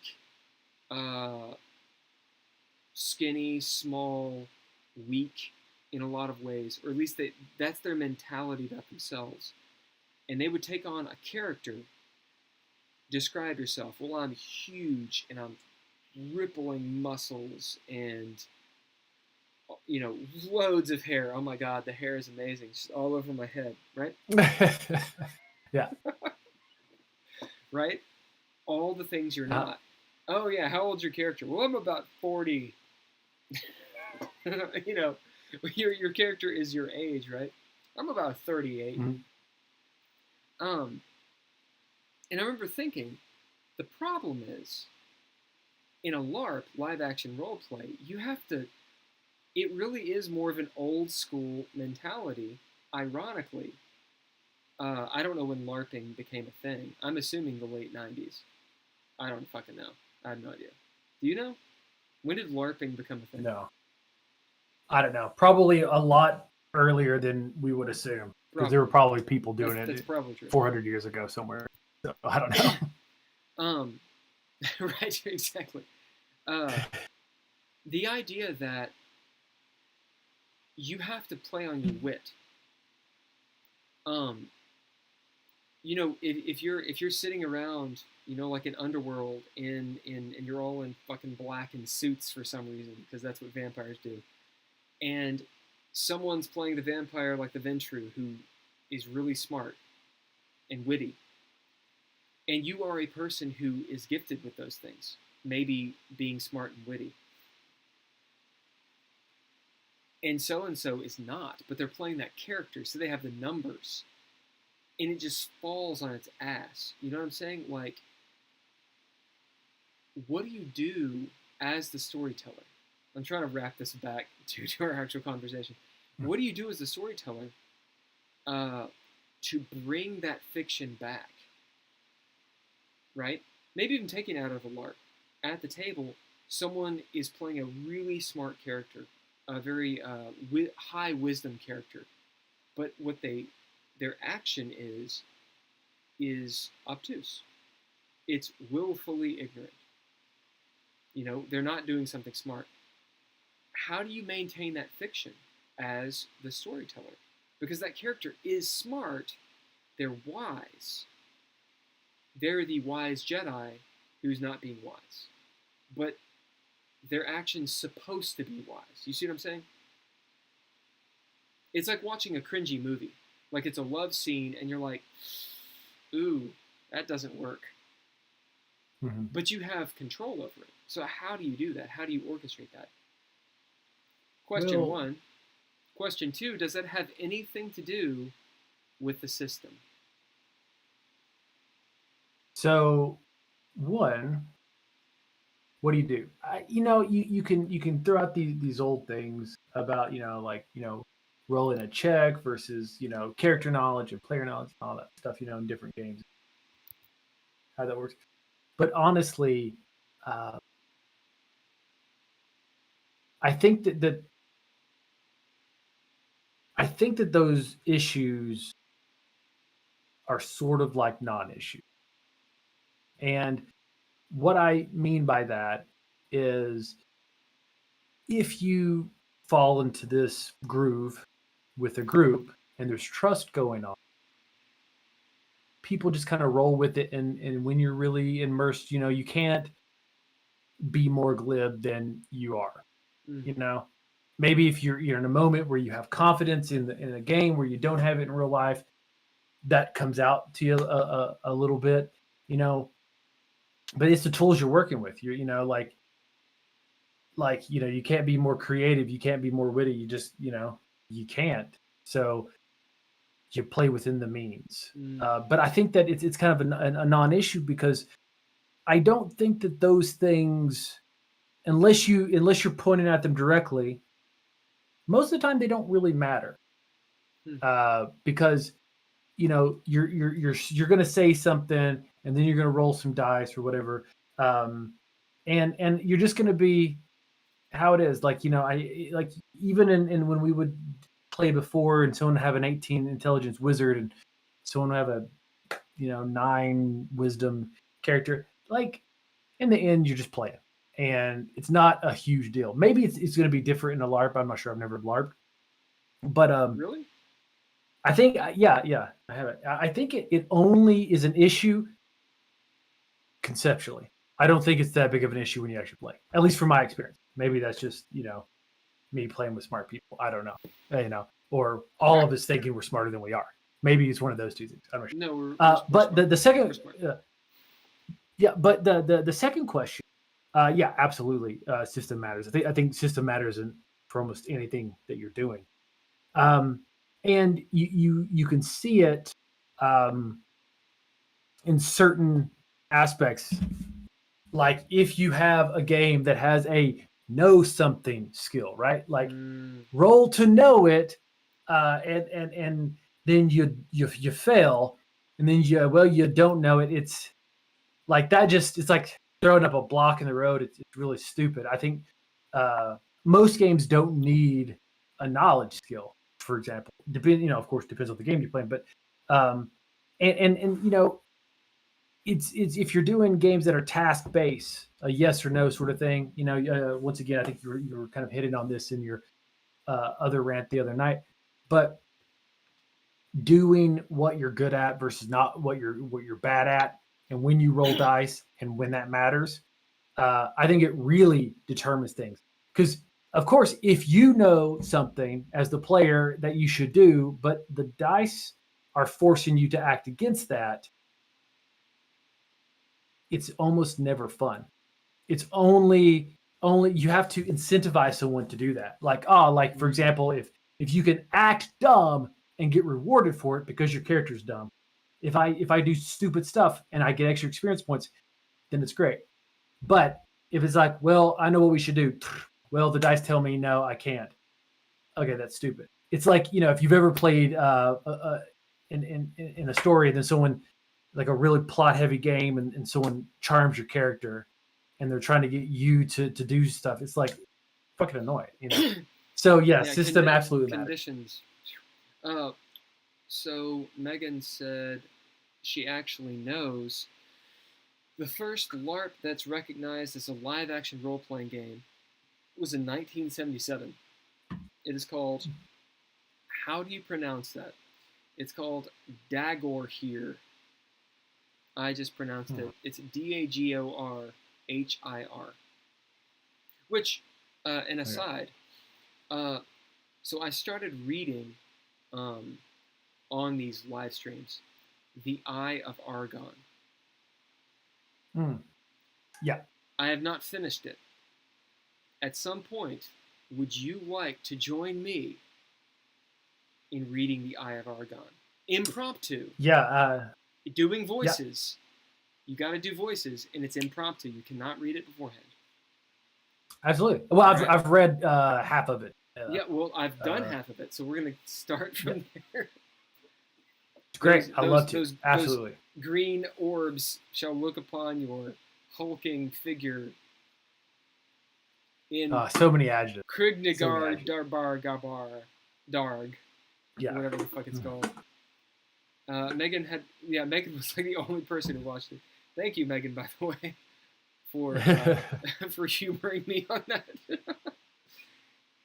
Right. So the reason I asked the question of what do you do when shit goes bad, basically, with a role play. As the storyteller, the social contract of do you let someone fall in their fucking face socially? I think in terms of like a stand-up comedian, where there's this pressure as the GM to perform. Now, of course, we can say all day, it's not my job to entertain you. It kind of is. I mean, it's not, but at the same time, you still take it on. If you play the game and you're like, I did my job, and everyone's like, that fucking sucked. How do you feel? You know? Right. Are you like, whatever? No, of course, it's your game, you know? Like whether you're running your game that you literally created or not. There's a reflection kind of on you, whether they should be or not. So, at what point do you let someone fall in their fucking face? I think the easiest task is to lead them along, trying to get them in the right path, steer them towards the narrative, using the system, which is the mechanics, how their mechanics relate to the fictional experience. Yeah. Until they bullheadedly refuse to do so, which they will, and you let a roll decide, because no one can, argue with the rolls, right? Right.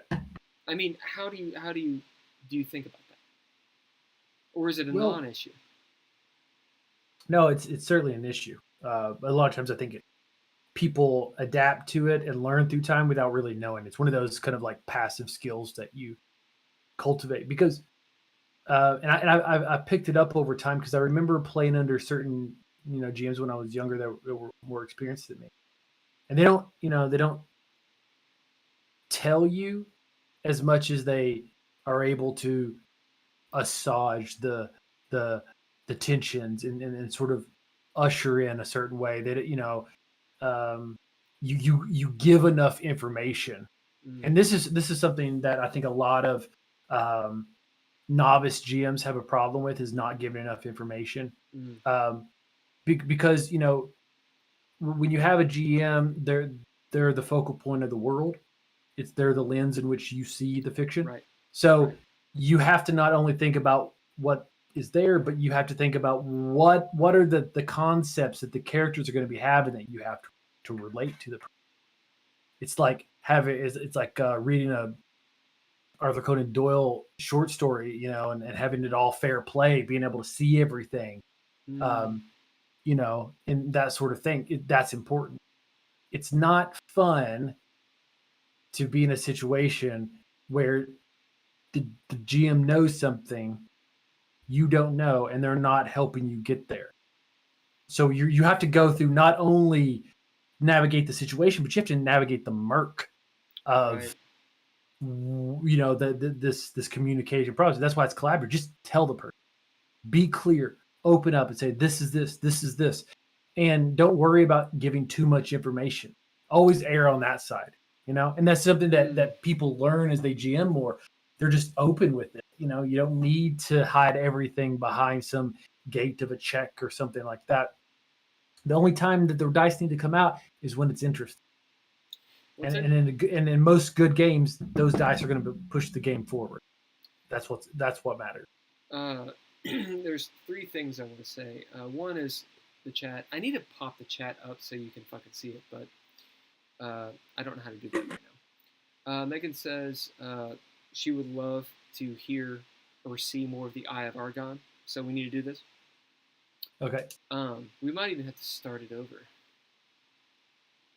Anyway, she says it's your game and people are going to blame you, the DM, for however they enjoy it. Because it happens all to a large degree. Yeah. Oh yeah, absolutely. So let's see if I can remember all 3 things.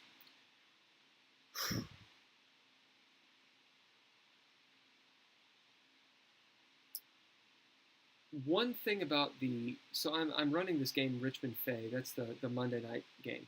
Have you caught it at all? It's at like 7 p.m. Eastern Standard, so I don't know if it works in Korea. No, I've seen the videos pop up. Are those like the live game sessions that you're doing? Yeah. With like I think Chris Davis is playing in it, right? Yep. Yeah, I haven't watched any, but I've seen the videos pop. He's so good. It's ridiculous. That motherfucker does not break character. It's awesome. I love it. So one of the things that now I remember, it's something that I do in the game, which actually contradicts what you just said. I kind of demand that the players use the game because we're playing D&D, and while I think I'm above it, not really, but kinda. That is the system we're playing, and in my mind, if we're not going to use the system, then why the fuck are we using it? Like, I'd rather move to Levied Souls or Dreadlore or something like that, or a game that's actually accomplishing the goal that we're trying to get to, right? The agenda. But we're playing D&D, and it's fun. So, yeah, you want to climb the wall. You need to make an athletics check. Why? I mean, you're the rogue fighter at 10th level. Should you just be able to do that? Probably. Do you have a strength of 23? You know? You should probably be able to Hulk jump over that. But there is an element of using the system, because the system, which is the mechanics, how they relate to the fictional experience, it's there for a reason. And if you eschew, which I got that word from D&D 3.5, by the way, if you eschew the system, then I think you're making a mistake. I mean, whatever's more fun is what you should do. Whatever's more fun is what you should do. First of all, hold on right there. Because one, I hate the word the rule of fun. No, the word, the rule of fun that's in so many games. Just do what's fun. I hate that idea. It's so asinine. I need you to define fun for me. Yeah, but I'm not saying at all to eschew the rules. Actually, I'm a giant proponent of using the written rules as best you can, because I think you should trust in the designer that they are trying to create something to help you get there. And hopefully you know what that is. Yeah, but what I mean is, it's like you don't make a character roll to eat their lunch, right? Okay. Right. But when do you need someone to roll? And a lot of times when you see it on the character sheet, you think it's always good to roll in anytime they do it. And knowledge checks, for example, are a big one. It's like, I have knowledge religion, so I should roll that a lot. It's like, that's when you can maybe fail. not.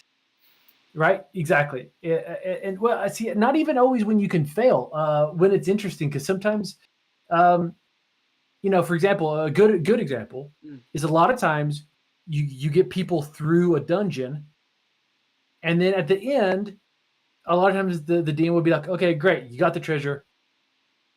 Well, you go back to town. There's no a lot of times you don't have to roll roll for that bridge, roll for that wall. You got to get over that climb thing. So just, let's go. So it's like, okay, because it's not as interesting, right? To go back. Now some people will do it, and some people can make it interesting because now we got to get this treasure back, and there's wandering monsters. But generally speaking, you skip over that. So my point is, if the consequences of the roll aren't very interesting, or if it blocks you from playing the game, then that's when you don't want to do it. That's what I'm saying. Yeah, no, I dig what you're saying. I mean, it's like editing a short film. Indiana Jones shows you travel time in a very stylistic, awesome way, because no one wants to sit there and watch people travel or take a shit. Right. Like people make fun of. We've made fun of. The idea in D&D campaigns. How often do you go relieve yourself or whatever? Why do you sleep? It's what I'm saying. Like you skip over, you montage to plug my game. You montage over sections that don't matter. The thing about, I think, all game systems, though, maybe I shouldn't say all, a lot of game systems that I've encountered is that it's fun when you use your character. And for me, it's fun when you fail or you succeed, which is why I think it's fun when someone, usually a seasoned player, is like, I'm going to play the so-and-so with a low intelligence, and I'm going to make decisions, even though I know the answer. I'm going to make decisions because I have a low intelligence. Because what they're doing is they're using their character. So they're actually winning because they're doing the thing that they made their character do. The irony being, they're not rolling the die. They're not using the mechanic of the game, right? They're actually. But I would argue they're still using. I would still argue that they're using the rule. They are using the rules, absolutely. By our definitions, they are using the rules.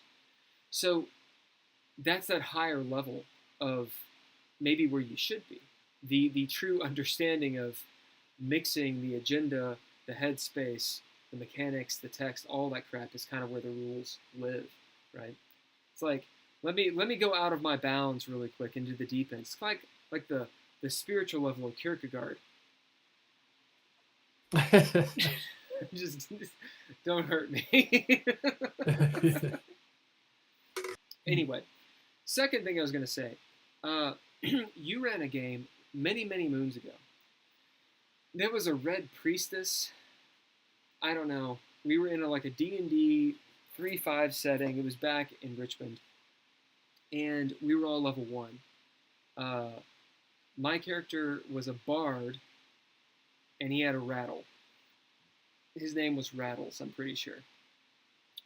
And you were going around the table, and D&D terrain and shit. There was a big rock. There was we came across an NPC. I think he was a throwback character from one of your previous campaigns. I'm not sure, because this was when I was really fucking new to gaming.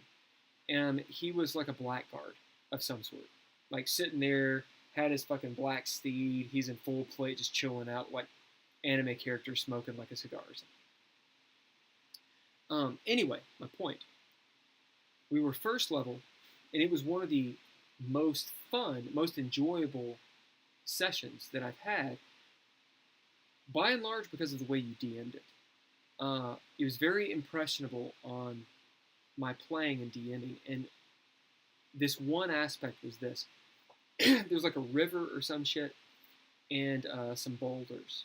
And you were like, what do you do? And I was like, oh, I'm going to run over, I'm going to leap over the river and sort of do this fancy parkour thing over the rocks. I've got a dexterity of 17. And you're like, yeah, you do it. And I remember thinking there, I was like, there's no roll. And 3.5 is all about rolls. Hmm. It really impacted me because I was like, oh yeah, I've got this dexterity. I'm doing this action because I'm looking at my character sheet and I'm like, I should be able to do this. That would be a cool scene. No roll, yeah, you do it. You're supposed to do that. Yeah, you do it. Boom. And that still influences, the way that I DM and the way that I play. And it's a huge influence in Dreadlord. That idea of what is the character you're playing? Are you playing the rogue? Well, you should be on screen doing rogue shit. Whether you succeed or fail, that's a moment of drama, or it's a seminal moment, right? Did Tom Cruise in Mission Impossible fuck up the thing he was supposed to do? Well, that's a seminal moment, right? Hmm. But all the other times, he succeeded. Why? Because he's a rogue. The rogue should do rogue shit. I think you're hitting on something really important. I think that when you play, of course, you're going to do the stuff that you build the character to do, right?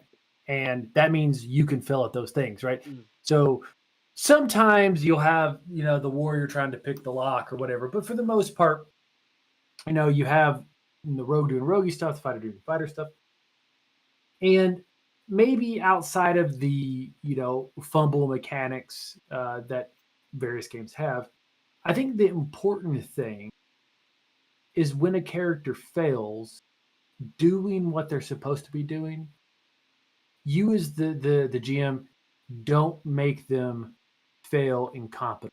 Don't make the character look incompetent Mm. through their failure. So even if it leads to something, like they're sneaking and someone sees them, there's a way of failing this move silently check and describe it and bringing it into the fiction that still makes the rogue look competent. Right. Right. And I think that's important. As a GM, you should kind of always be rooting your players on and trying to make them look good. And they should fail with grace and let them feel the pain of their choices, not of you kind of beating them down. You know what I mean? That's interesting. It's really hard to do. I mean, I completely agree with you. It's really hard to do when you're annoyed.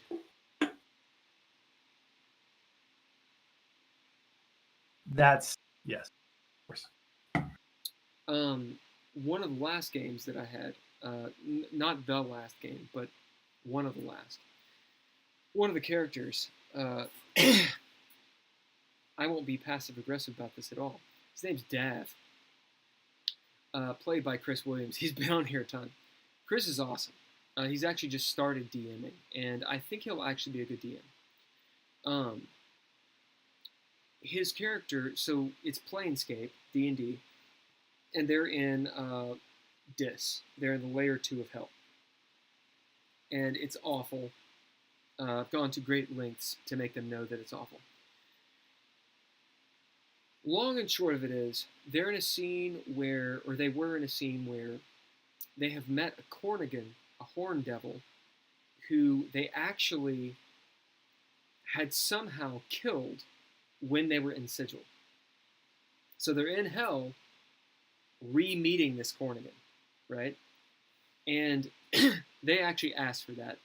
I've been pulling in some rules from Dreadlord into the game, narrative points and that kind of stuff, and they were like, "Let's do a fate roll to see if this is the Cornigan that we actually slew." And it was. They wanted this shit. So it's this guy, and Chris's character is a gnome, this sort of gnome fighter, bordering evil. He's a loose cannon, very insolent, and so and quick to attack things. he walks up to this Cornigan, 16-foot tall super devil that has been slain by the group that he's having to lead to their next place. And he's like, "What's up, man? So, blah, blah, blah, blah, blah. Why don't you tell me your name?" And there's been this whole big thing in the game about not telling your true name in the game. Now, that situation in and of itself is fine. But on the heels of these several bits and pieces of, is that metagaming? Is that one thing? Is that table talk? Basically, is it cheating the fiction? On the heels of that, me being very aware of it, him saying these things, the role play goes such as the Cornigan's not going to give you his name. I don't say this, it's all through role play. The Cornigan's not going to give you his name, and he's not happy of the way you're addressing him. This is not the first time you've tested this guy and he's threatened to murder you, right? So there's the warning. There's the Yoda saying, "You're not ready," right? Mm-hmm. Not because you can't kill the Cornigan, but because you're literally surrounded by devils, right? Right. And he keeps on. And so my decision as a DM was, okay, he attacks you. You see him white knuckle up, you keep on going, he attacks you, he's gonna hurt you bad. And the funny thing is, the players all back away. They're like, we want nothing to do with this because we know our situation and we know what's already happened in game. We also know what's happened out of game, right? So there's multi levels of this. Now Chris said, "Yo, I'm actually not trying to be a dick," right?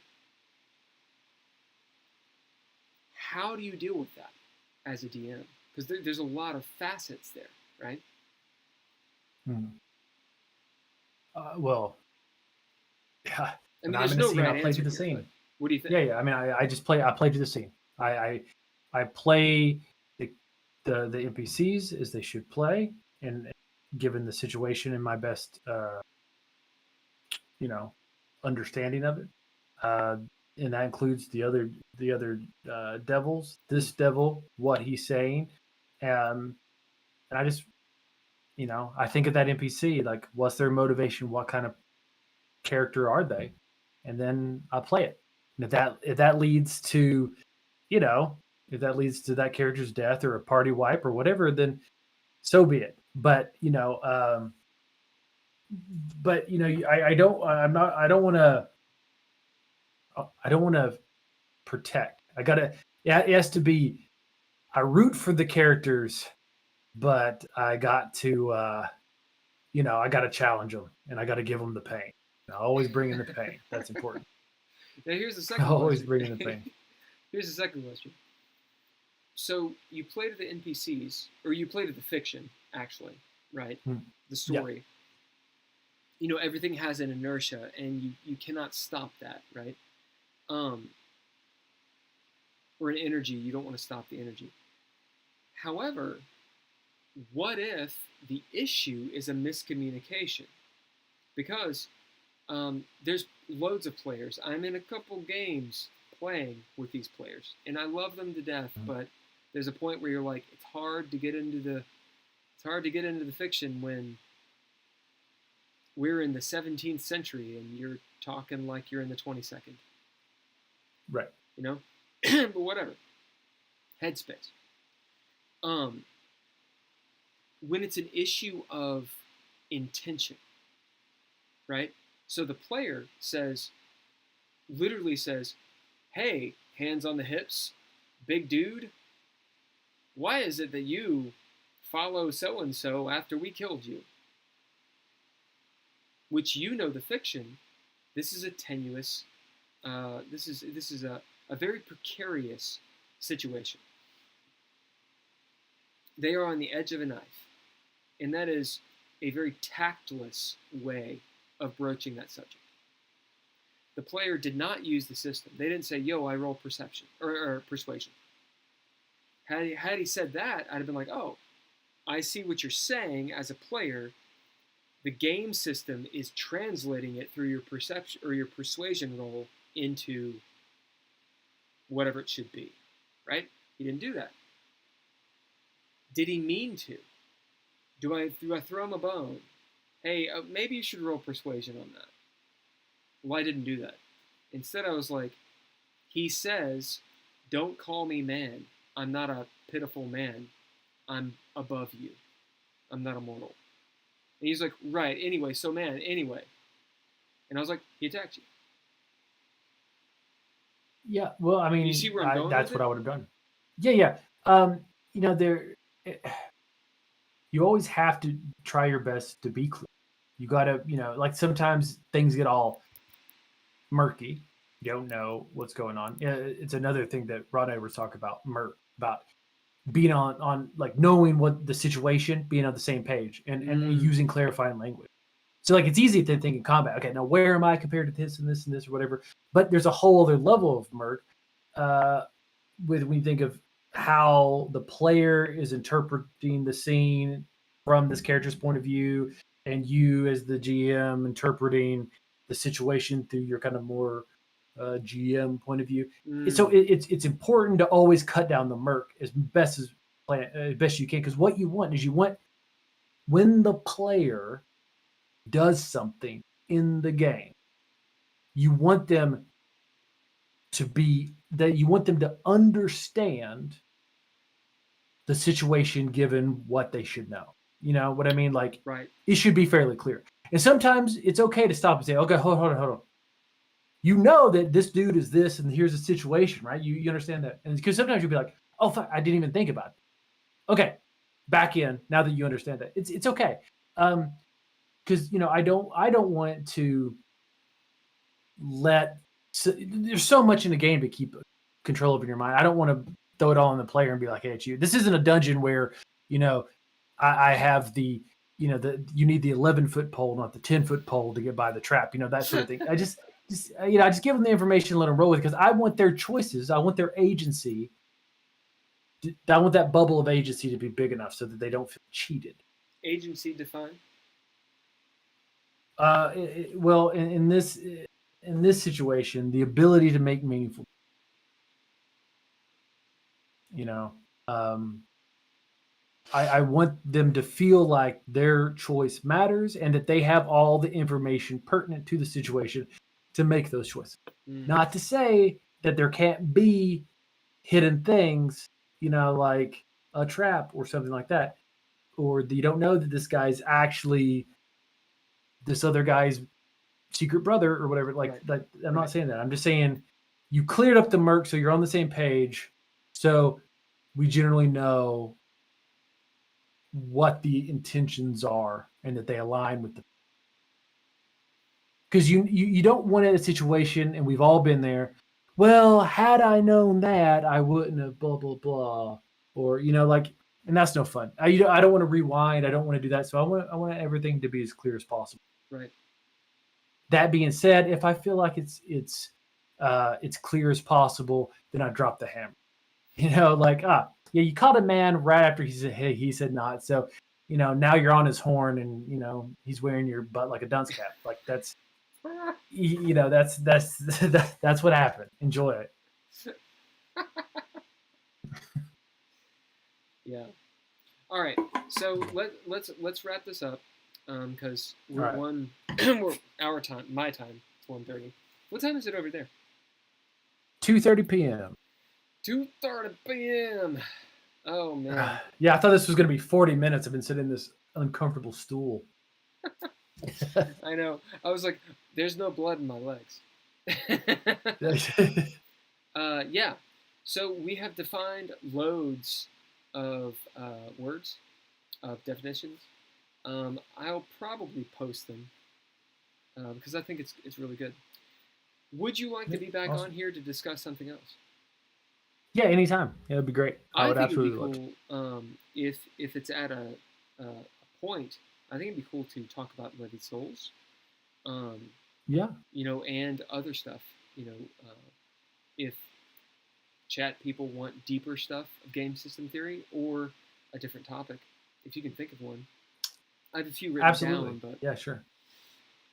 um, I like it. I thought this was a good place to start too.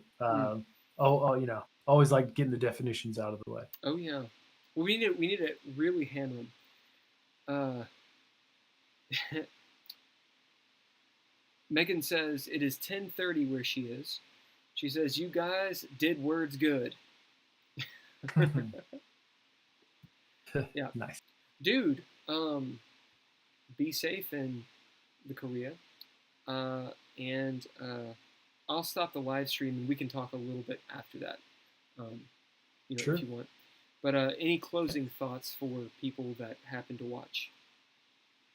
Yeah. I would just say for anyone who actually wants to understand games better and really get the most out of it, um, think a little deeper. Think about the experience from as many angles as you can, because it's easy to get caught in a certain particular path and to think that that's all there is. Mm. And just by digging a little deeper, you'll see there's so much wealth there, and that these games can add so much to the hobby and to your life if that's what you're into. So just dig deeper. Mm. Fuck yeah. All right. Well, Jeff, thank you for being on the late night rant thing that I'm doing. That we should do, because we're gonna start something, right? Or you're gonna be? Are you doing a podcast right now? No, I'm not. We stopped that. I think once again, different agendas and different priorities and stuff. Okay. So for what I want to do, Well, we're talking I about want to doing do a this kind of podcast of stuff. some sort. So when you have it down, let me know and I'll join and I'll fucking put links to it and all that good shit. Awesome. Megan says, just joking, of course.